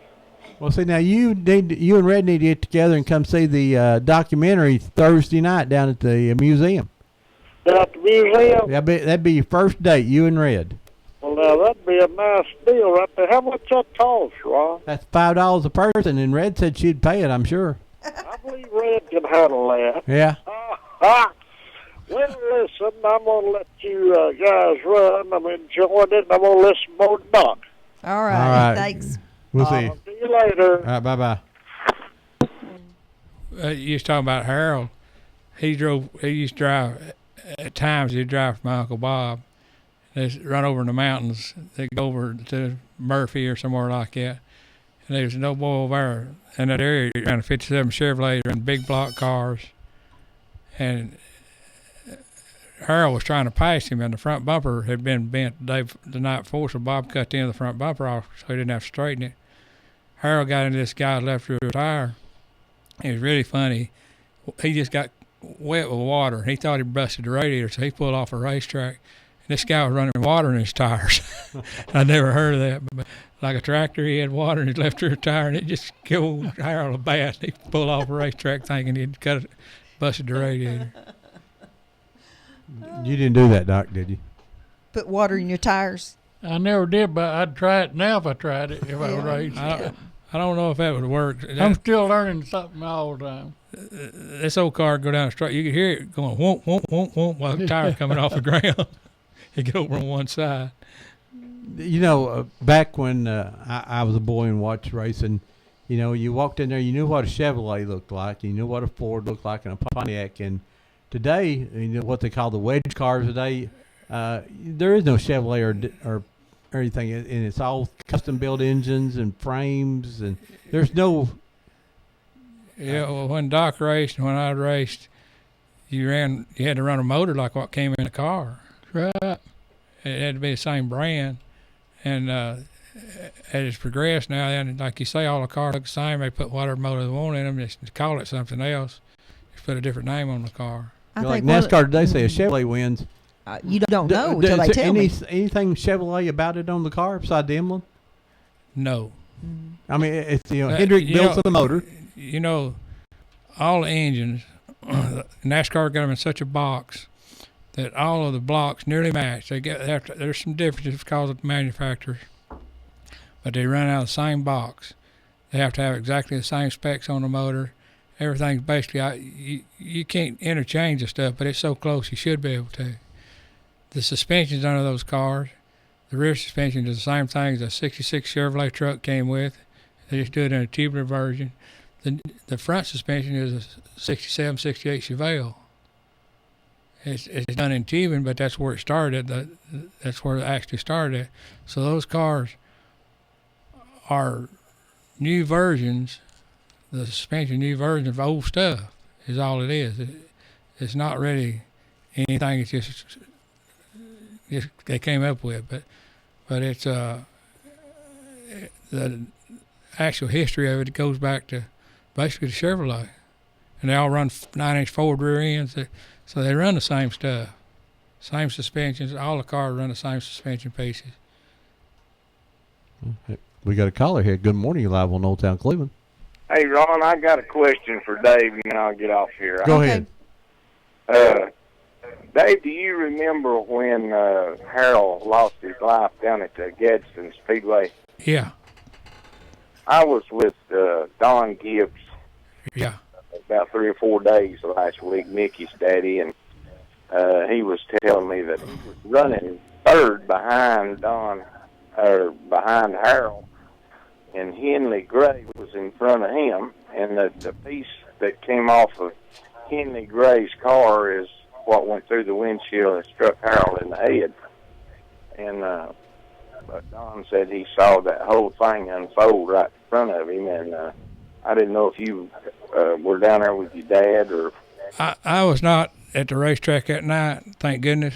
But what it actually was all those guys running that modified. Most of those guys were running old pieces off old Cup cars, and they're running big cars with big motors, 429s, 427s. Right. And that car, what actually happened to it, the drive shaft broke in the car. Uh-huh. And the rear half of the drive shaft stayed in the rear end, and it went down and dug in the racetrack, and it kicked that car up in the air, and the front half of the drive shaft come out and hit Harold. Uh-huh. And not his car, but hit him. And he went right through. Didn't have any bars in the windshield or anything. And Harold wasn't supposed to have been driving that night. When he got down there, he decided to drive this guy's car, and he had borrowed a helmet, and the helmet was actually one of these El Cheapo helmets, and it was cut real high over your eyes, and that thing hit him right between the eyes. That half a drive shaft. And, of course, then the accelerator jammed to the floor, and he went out of the racetrack, Yeah. He climbed that bank and then hit over into some equipment. Half a mile high bank dirt, right? 5/8. 5/8. And like I said earlier, we probably run 135 down the straightaway. Mm-hmm. And Uncle Bob, your Uncle Bob was one of the first people to the yeah, car. He helped get him out of the car. Okay. Thank you. All right, guys. Bye. Ron, I'd like to let these guys talk about something for here today. We have two different viewpoints here. Doc, you were racing behind Jack Cunningham the day that he had his infamous wreck. Yes, and sure Dave was a young man sitting in the stands and saw that from a different perspective. Let's talk about that for just a moment, Doc. I think really what really got us heated up that day, they started me and Jack on the rear. Well, back in them days, we was pretty hot, I guess, and had good cars. He pulled up to third place within 3 laps, and I was following him all the way up through there. And as we was I always did think he thought I was going to pass him, but I was running wide open. And his right rear wheel hit the fence, and his old car had been sitting out all winter long without a top in it, and his safety belt had rotten. And I thought I hit something, and I thought it was him. I seen him coming out of that car, and I thought he'd done, hit the track. He went as high as a light pole. I come back around. He's laying in the middle of the track.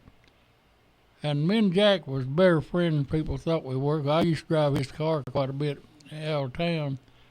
And there's Jack laying there, and I seen him laying there, and I could have swore I hit him, but I didn't. I found out I hit a wheel come off his car. And Jack was lucky to live after that. He hit that hard dirt. It was like concrete. Broke his back, and there a bunch of other stuff. And So, Dave, what do you remember from that day?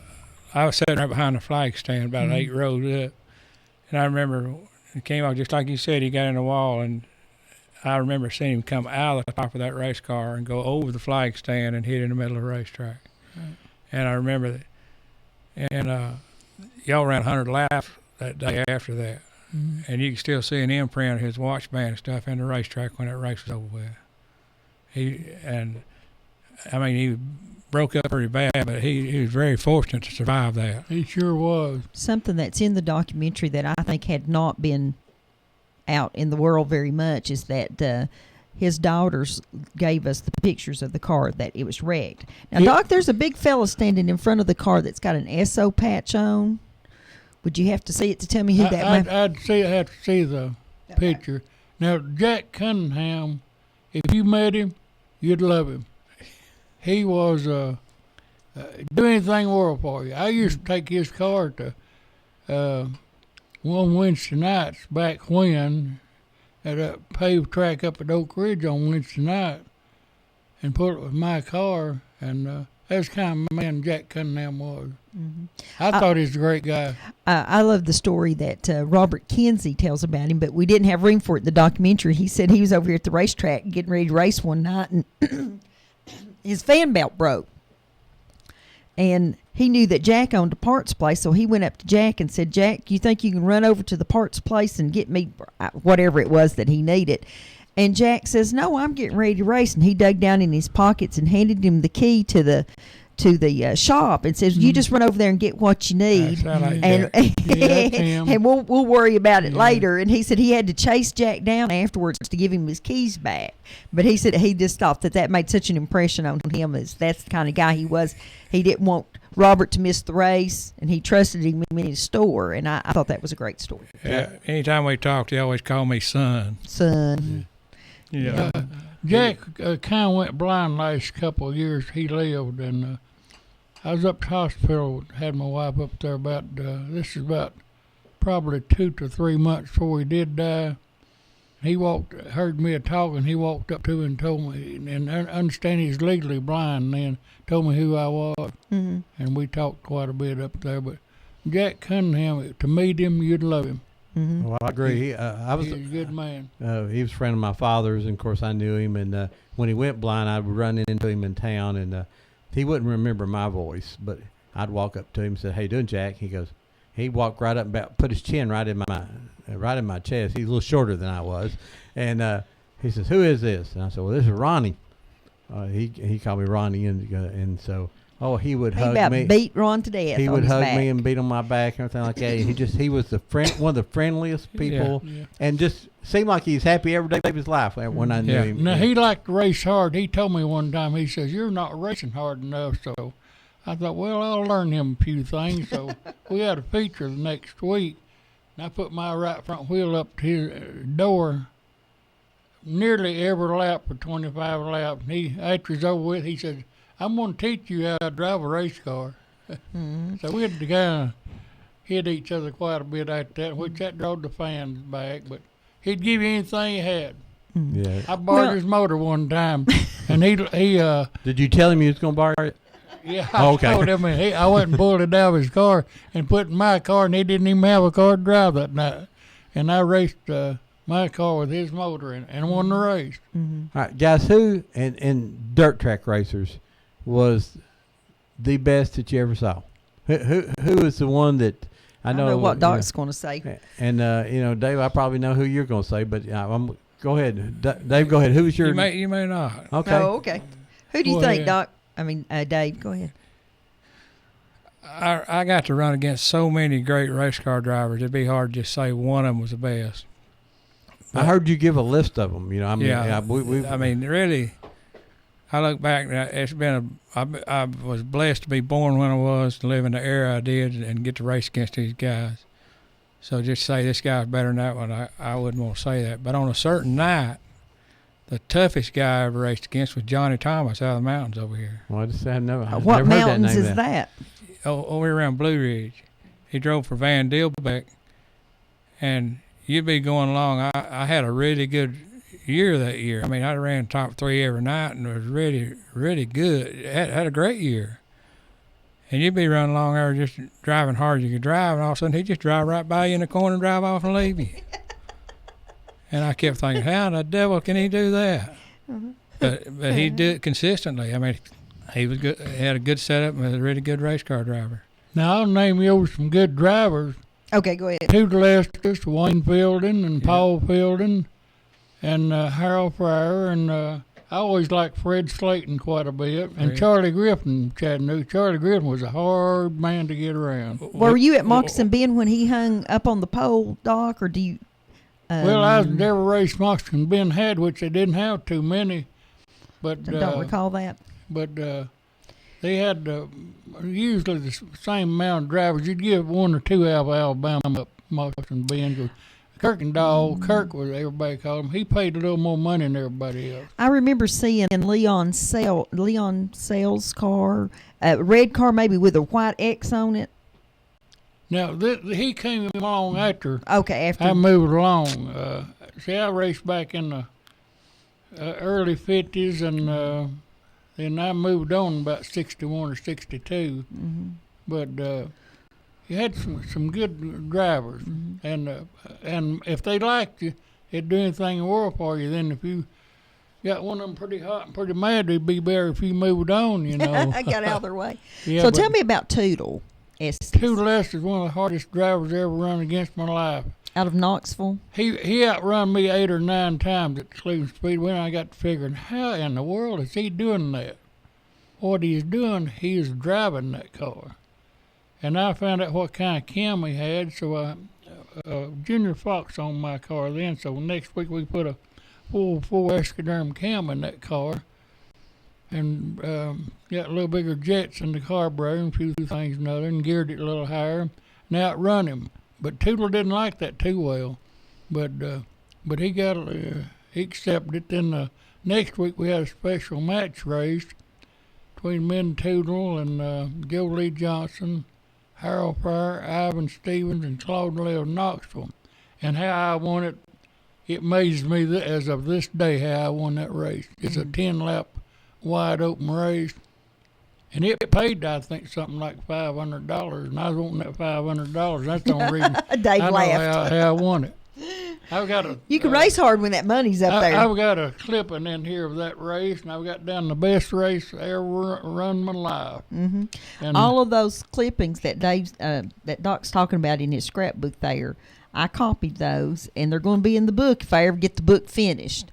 We've just been so busy getting the documentary launched that I haven't gotten the book finished yet, but I'm hoping to have it finished middle of May. If I can get it to the printers here in the next few days. Basically, it's going to look like an old program book from the racetrack. Sure. Or a scrapbook. It's going to be a little thicker than most program books, though, but it's, sort of the front cover is sort of like a program book or something. And now, another man that we're leaving out that I just now thought of was a good hard driver was Paul Ghost, G-O-S-E. They called him the Ghost. Yeah, he was a hard driver. His brake was out right side of his left hand, like an old Indianapolis type car. It was right. He pulled it with a lever. Mm-hmm. I've seen those on some of the old cars, and I wondered what they were. Now, he kept outrunning us, so my mechanic and I went up to his Morristown on Monday morning. And this kind, I always like to check on my competition, nosy like, And he had 5 1932 Fords, all of them was built different. It's something to see. Start with, he didn't want me to see him, but he finally let me see him. We run in, got up there about daylight, and but he was a hard driver. He lived up to about 10 or 12 years ago, and he was racing at the Bulls Gap and 411 Speedway on up to right up till he died. It was one of them old 1932 Fords. So, Doc, I went up to see him one time. Doc, you're 83 now. Yeah. Tell Dave when your last race on a motorcycle, when you did that. Oh, that's in another world. Weren't you? Oh, you mean when I rode a motorcycle? Yes. How old were you? Oh, I must have been 72, 73. But then his wife found out and he got in trouble. Well, I really got in trouble with her, and I wouldn't hurt her feelings at all. She's from Tunnel Hill, Georgia, and they got determination about that. Yeah, we Georgia girls can have an attitude every now and then. But that was so funny. Well, Bernard Snyder and Bill Shell and Harris Boy came to the house one Sunday morning. I was getting ready to go to Sunday school. So you went somewhere with Bernard Snyder? Yeah, I didn't go to school with him, but I went to church with him. And so he came by and said, load up that old motorcycle you got. I had two racing motorcycles at that time. And get your helmet, my rubber pants, and rubber jacket, and said, let's go to Rome, Georgia. They talked me into it. And we got there, and that thing was geared for a mile track, and that was about a half-mile track. And I thought, well, I've come this far, and I need to get the money. So I just wound up and let it go and happened to look up and win the race. And tell them how you got caught. But I didn't get back home. I was meant to come back home and take a bath before my wife got back from church. And she came in and caught me. There wasn't no more motorcycle riding around my house. And Bernard showed up with the trophy for him. Yeah. Well, I come on home early, and Bernard come and brought the trophy and the money. I think I won $150, $175, I believe. And she found out all about that, but I thought I was going to have another daddy on my hand because he always took axe to if he didn't like to take my car or motorcycle. I thought that was funny. You know, where did you get all your auto parts or racing parts? I know like Foster's over here on Wildwood was a big distributor. Most time back then I got what other people throwed away. Mm-hmm. Well, a lot of come from the junkyard, didn't it? It sure did. You can't do that nowadays. Mm-hmm. No. It takes money, money, money. So if a young driver out there wanted to build a car and go race down here at Boyd's, what would it cost him? Tell him get a job and go to work. Had a good job, huh?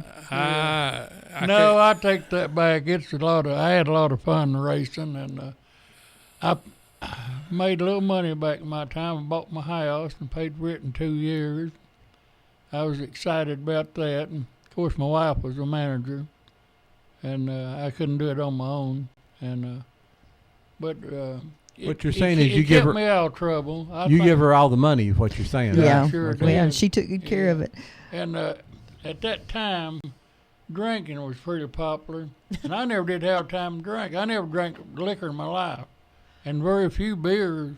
Mm-hmm. And I think it kind of helped me alcohol-wise back in them days. I didn't have time to drink. When I started racing, I had one thing in mind, winning what money I could win. And I had a lot of good help. You know, at one time, my brother had the Coca-Cola company for a sponsor, and I had the original Pan Am Oil Company, which is Amoco, in later years. So we had a little help down the line. It wasn't all free, you know. That's good. So, how much a day would it take for somebody to put a car on a track today? I couldn't put a number on it, but I had a guy come in the shop just this week and asked me if I'd build him a race car. And I just told him, I said, I quit doing that. I don't have it in me to do it anymore. I said, I'd love to, but I just don't think I can do it right now. And his son is starting to race. And he said, well, I bought a car that you built back in the 80s. It was sitting in the woods and had a guy refurbish it. Got Chip Brendel to set it up for me. And we put a motor in it and won the third race it ran in last year at North Georgia. And he said the cage is a little small. My son's tall and needs a taller roof in it. And I thought, well, if we're going to get one, let's get one of his cars. And I just told him I wasn't interested. But Which car is that, Dave? it was a car I built for a guy named Brian Ormsby that runs North Georgia. And we talked a while, and he's probably going to buy my frame jig. I don't know. I priced it to him. I told him I wasn't going to use it anymore. He's welcome to it. But the reason he's doing it, and he's got good reasoning, and for that reason, I'd like to see him do it. But his son is like 17 years old. He's a good boy. He likes welding, likes to learn how to do stuff. And he figures if it keep him off of drugs and keep him doing something steady, he'd rather have him doing that and spend the money that way as have him in trouble. I mean, and that's good thinking. That's good thinking. And you know, I always have thought this day and time, a lot of kids are on drugs nowadays.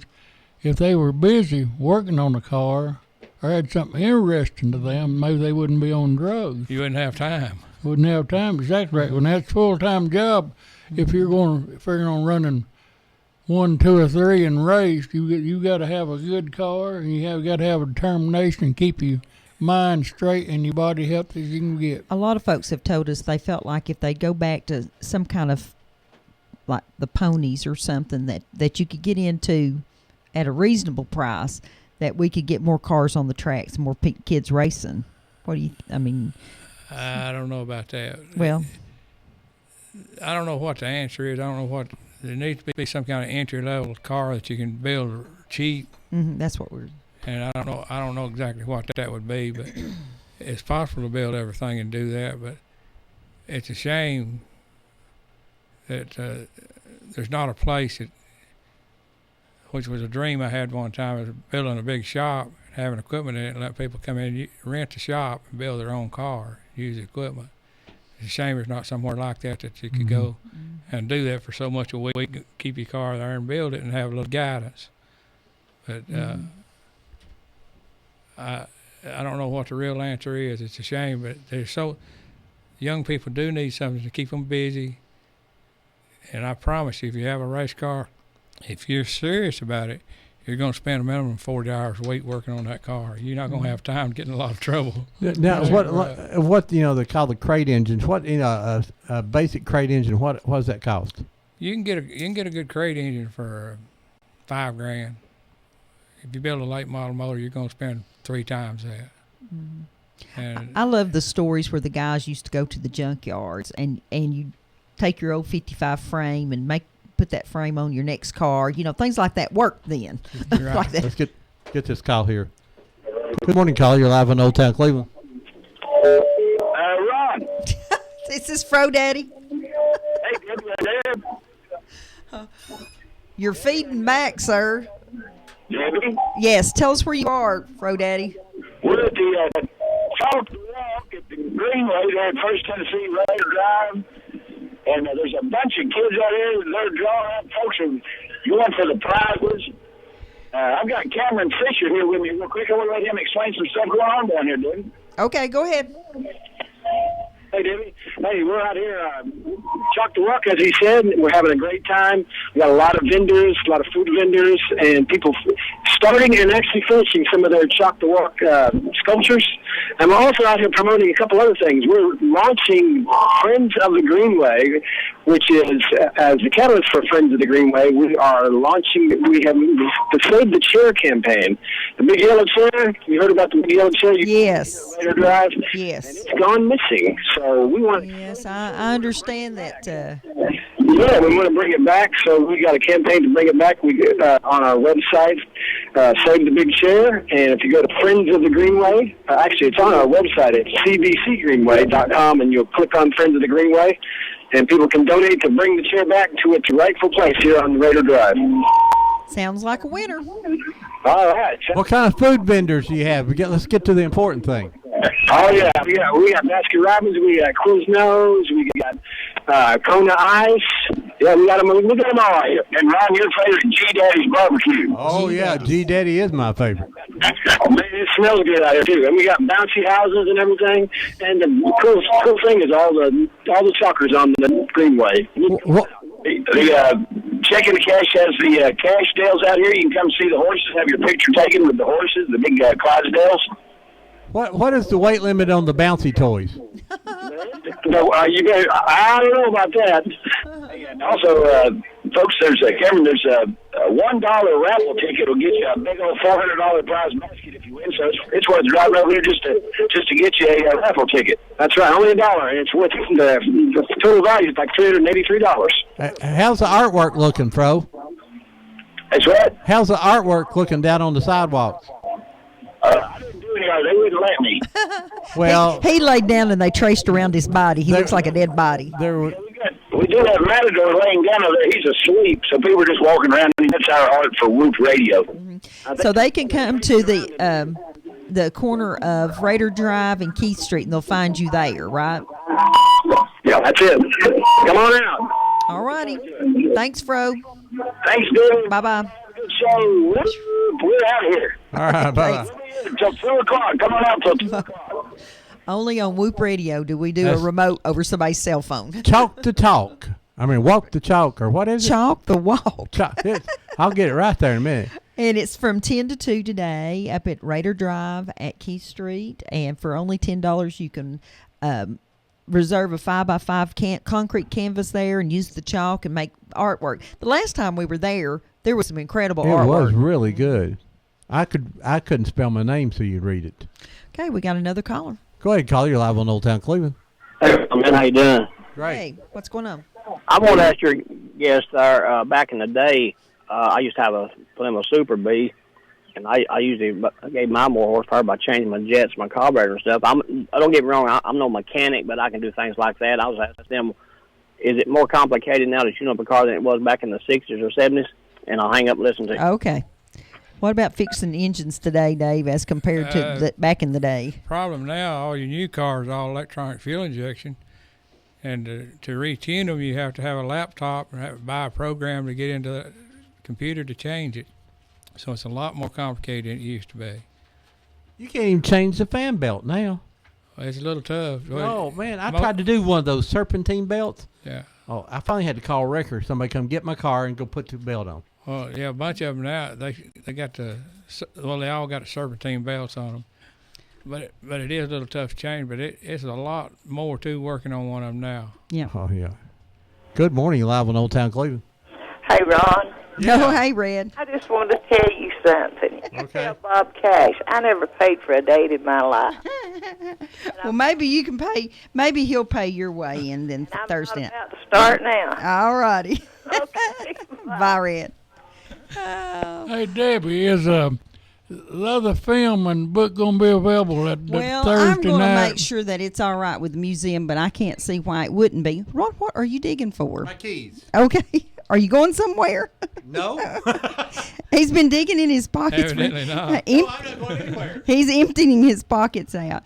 Anyway, we're going to have the DVD, It's a Dirt Track Life, available at the museum at 5 o'clock. They will not have it there earlier than that. And then, of course, you can always get our things at www.oldtowncleveland.com.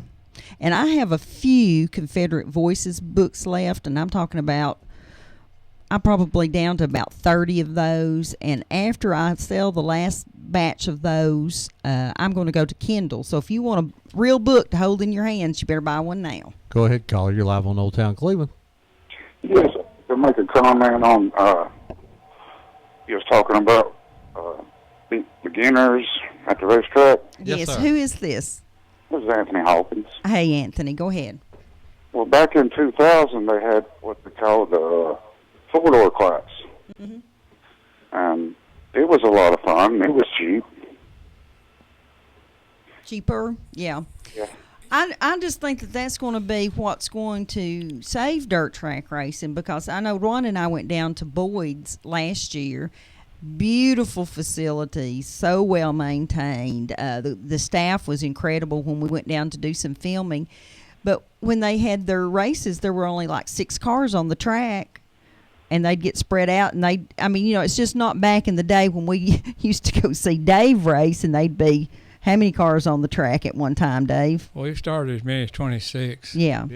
And I mean, you had to be able to maneuver around the other cars and drive fast. And I think it's taken a little bit of excitement out of it. The 4-door class is a pretty good, was really a pretty good beginning class. But what happens is you start tearing up the pieces. People just don't fix them; they just throw them away and quit. But they're fun because, and you bring people to the stands because the guy that has one of them is telling his buddies what he's going to do, and all of them want to come watch him make a fool out of himself, or watch him succeed. And it's a lot of fun. I used to race down there. There'd be 20 or 30 cars in that class. Yeah. Yeah, that's what we need, I think, to keep it going. Is get something that people can afford, and you have a field of drivers, and they would bring their friends, like Dave says, to the track, and that's going to really help save racing. Yep, that's true. I remember there'd be so many of us, they wouldn't even let us come in. They'd make us sit outside. Yeah, it's true. We know, and I'm afraid to tell you folks that I think Cleveland may be history. I don't know if it will ever open again. There's still, the bankruptcy courts are still involved in this, and I know some inside stuff that's going on behind the scenes, and even if no way it will race a race in 2014. No. Yeah, and the track has deteriorated itself. The bleachers are in pretty sad shape. You'd have to put bleachers and get some more dirt in it on the track there to make it raceable, but I don't think that's going to happen. There is people who want to buy the racetrack, and they're trying, and they're just it's very complicated. As I told, we live right behind this Cleveland Speedway, and it sounds like home. When they run, we love to hear them run and all that. And I told Ron last Saturday night that the silence was deafening. Yeah. That it not many people's got $2 or $3 million they want to spend on entertainment, and racing is entertainment when you're on the track. And I don't know anybody that wants to spend $2, $3, $4 million for entertainment. The money is there's people who have offered money, and the bankruptcy courts and them have just not agreed to an amount yet, and so. Well, maybe they will, and maybe someone that really cares about it will open it up, and we'll be hearing those engines roar pretty soon. Anthony, we're going to have to get off the air here. Thank you so much for calling. Okay. Thanks for being a listener. Yeah, Saturday. Bye-bye. Bye-bye. Guys, I couldn't believe it. I looked down, and it's 11:58 already. Doc, any final thoughts you'd like to share with us today? And Doc, I'm going to blame this all on you. Oh, yeah, okay. About 5 or 6 years ago, I was out in the hallway at Michigan Avenue School, and I ran into Doc's daughter, and I said, I want to start recording people talking and telling their memories. How's your dad doing? Well, he's alive and well and kicking up his heels and doing just fine. You need to go talk to him. And I said, well, I want to talk to him about racing. And she walked a little bit down the hall, and she turned back around and looked at me, and she said, well, he grew up at Caney Creek, and I'd never heard of Caney Creek at that time. So after we got to talking to Doc, that's when we found out about Caney Creek, and when we fell in love with racing again, and that's why we did these 2 documentaries. So it's all your fault, Doc. Okay. Let's get this caller. I'll take blame. Go ahead, caller. You're live on Old Town Cleveland. Hi, Ron and Debbie. Hi. Listen, will you play my song by John Anderson? Which song is that, darling? That is When He's Swinging. Swinging. I'll get that on for you. We will play that, but everything's being cranky this morning, so be patient with us. Bye, darling. I've listened to you all morning. Of course, I don't know those 2 men. I'm not a racer, but I've listened to it all morning. They're quite something, aren't they? Pardon? They are something, aren't they? Oh, are you kidding? And we're just scratching the top of the surface here. Well, when's P-Dab coming back? P-Dab will be back. You know when P-Dab comes in, it's when my show will cancel on me on Thursday morning, and I call and say, P-Dab, I need your help to do the show. And he'll say, okay, what are we talking about? When he's on there, I'm telling you, I've laughed at that man, sit right here in the house and laugh at him. And I don't do nothing until... That's why we do this show. I've listened to this station day one. Oh, good.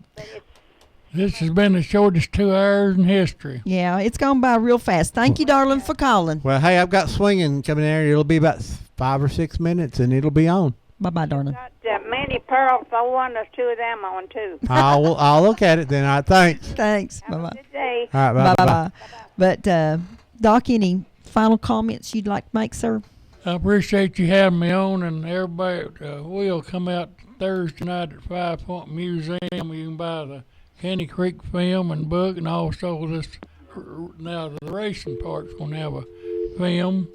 What's it, $15? $15. $15, which is that good helps us buy. pay ourselves back because we bought a lot of expensive equipment to do this, to do it right. Y'all come out and get that new racing film, and also she's still going to have the Candy Creek film on sale. We've got a few of those. And left. thanks a lot for helping us out, helping Debbie and Ron out get their money back. I'm doing all I can. Doc's quite the promoter. Dave, any final words? No, I just like to thank you for letting me be a small part of this. Well, you do a great job. Both of you do a fantastic job. And I tell you, we could have taken these two guys right here and made a 2-hour documentary. Well, we took 20 people and made an hour and 20-minute one. And so it kind of scratches the surface, and it doesn't get into, Dave was the Tennessee State dirt track champion. We don't mention that on the documentary, but we talk about his love of the sport and his participation. Well, and there's so much, and you know what Dave and Doc both needs to do? They need to start writing all this down. And there's a book. Dave could write a book, and every racer anywhere would want to read it. And Doc's the same way, And all these just memories that you just pop out of your head and everything like that. You need to start writing all those down, because someday, when you're gone, Dave, and I hope it ain't soon. That's true. Those stories will die with you. I mean, they go. As much time as I spent with both of you talking about this, I heard things today I'd never heard before. Well, I've got a big box full of goodies at my house. It's going to be yours, David. I've saved some of everything I've ever done. Well, good. Well, folks, that's been Old Town Cleveland this week. Next week is Miss Tipton. If she's feeling well, I understand she's a little under the weather, but Willie Gregg will be here with someone else, and we're working on that right now, and we want to personally invite everybody to come out Thursday night to the Museum Center.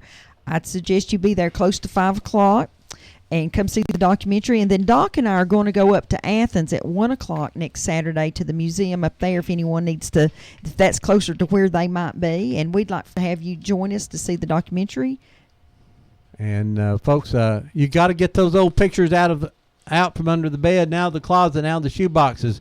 Get somebody to put the names on the back of them. Share them with the public, and post them on Facebook. Not like that lady does in the commercial where she posts them on her wall. No, that's not what they're meaning about that. But you've got to do this when if you don't write it down, it's not history. We'll always know about Pearl Harbor, but will we remember Aunt Pearl? Hey, folks, we're going to be gone here. See you I'm going to try week. to follow a little racetrack song here. It's going to be in the documentary. Let's see if it plays. It's not. This is a Dirt Track Live. We'll see you next week on Old Town Cleveland. Time to pack it up and haul it home. Didn't do that well tonight. A few more scratches and some aching in these bones. That's all right.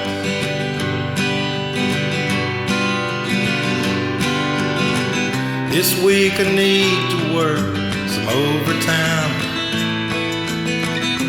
Take the wife out Friday night. A couple new tires before Birmingham. That would be all.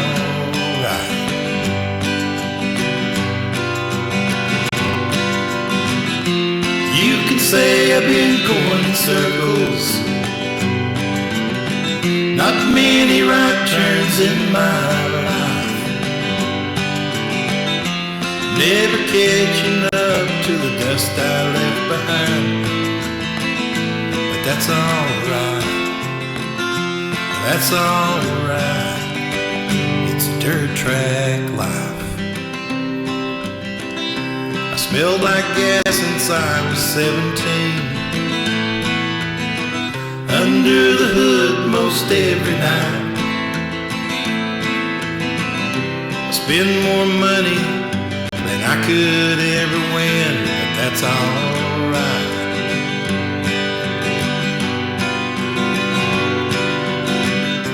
One first place back in '63. It was the best day of my life. But one more best day before I kiss the ground would be alright. Yeah, it'd be alright. You can say I've been going circles, not many right turns in my life.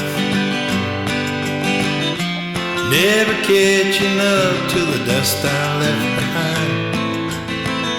But that's alright. That's alright.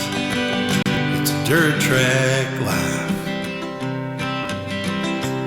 La-da-da-da-da-da-da. La-da-da-da-da-da.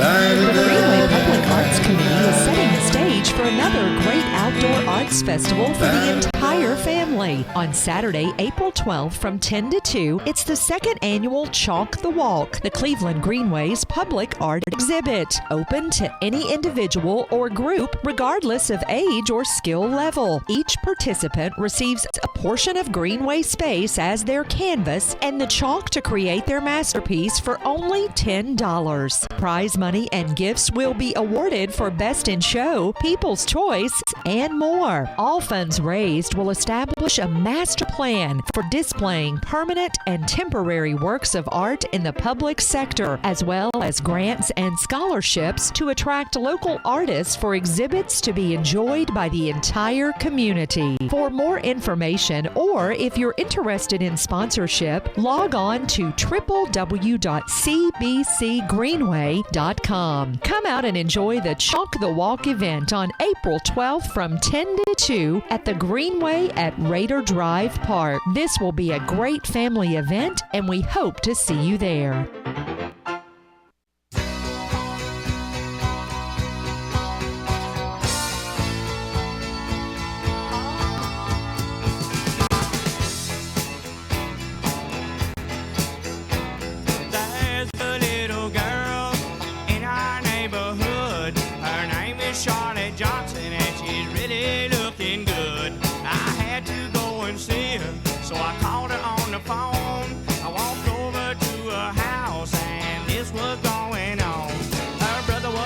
Sofa, eating chocolate pie. Mama was in the kitchen cutting chicken up to fry. Daddy was in the backyard rolling up a garden hose. I was on the porch with Charlotte feeling up down to my toes, and we was swinging. Yes, we was swinging. Little Charlotte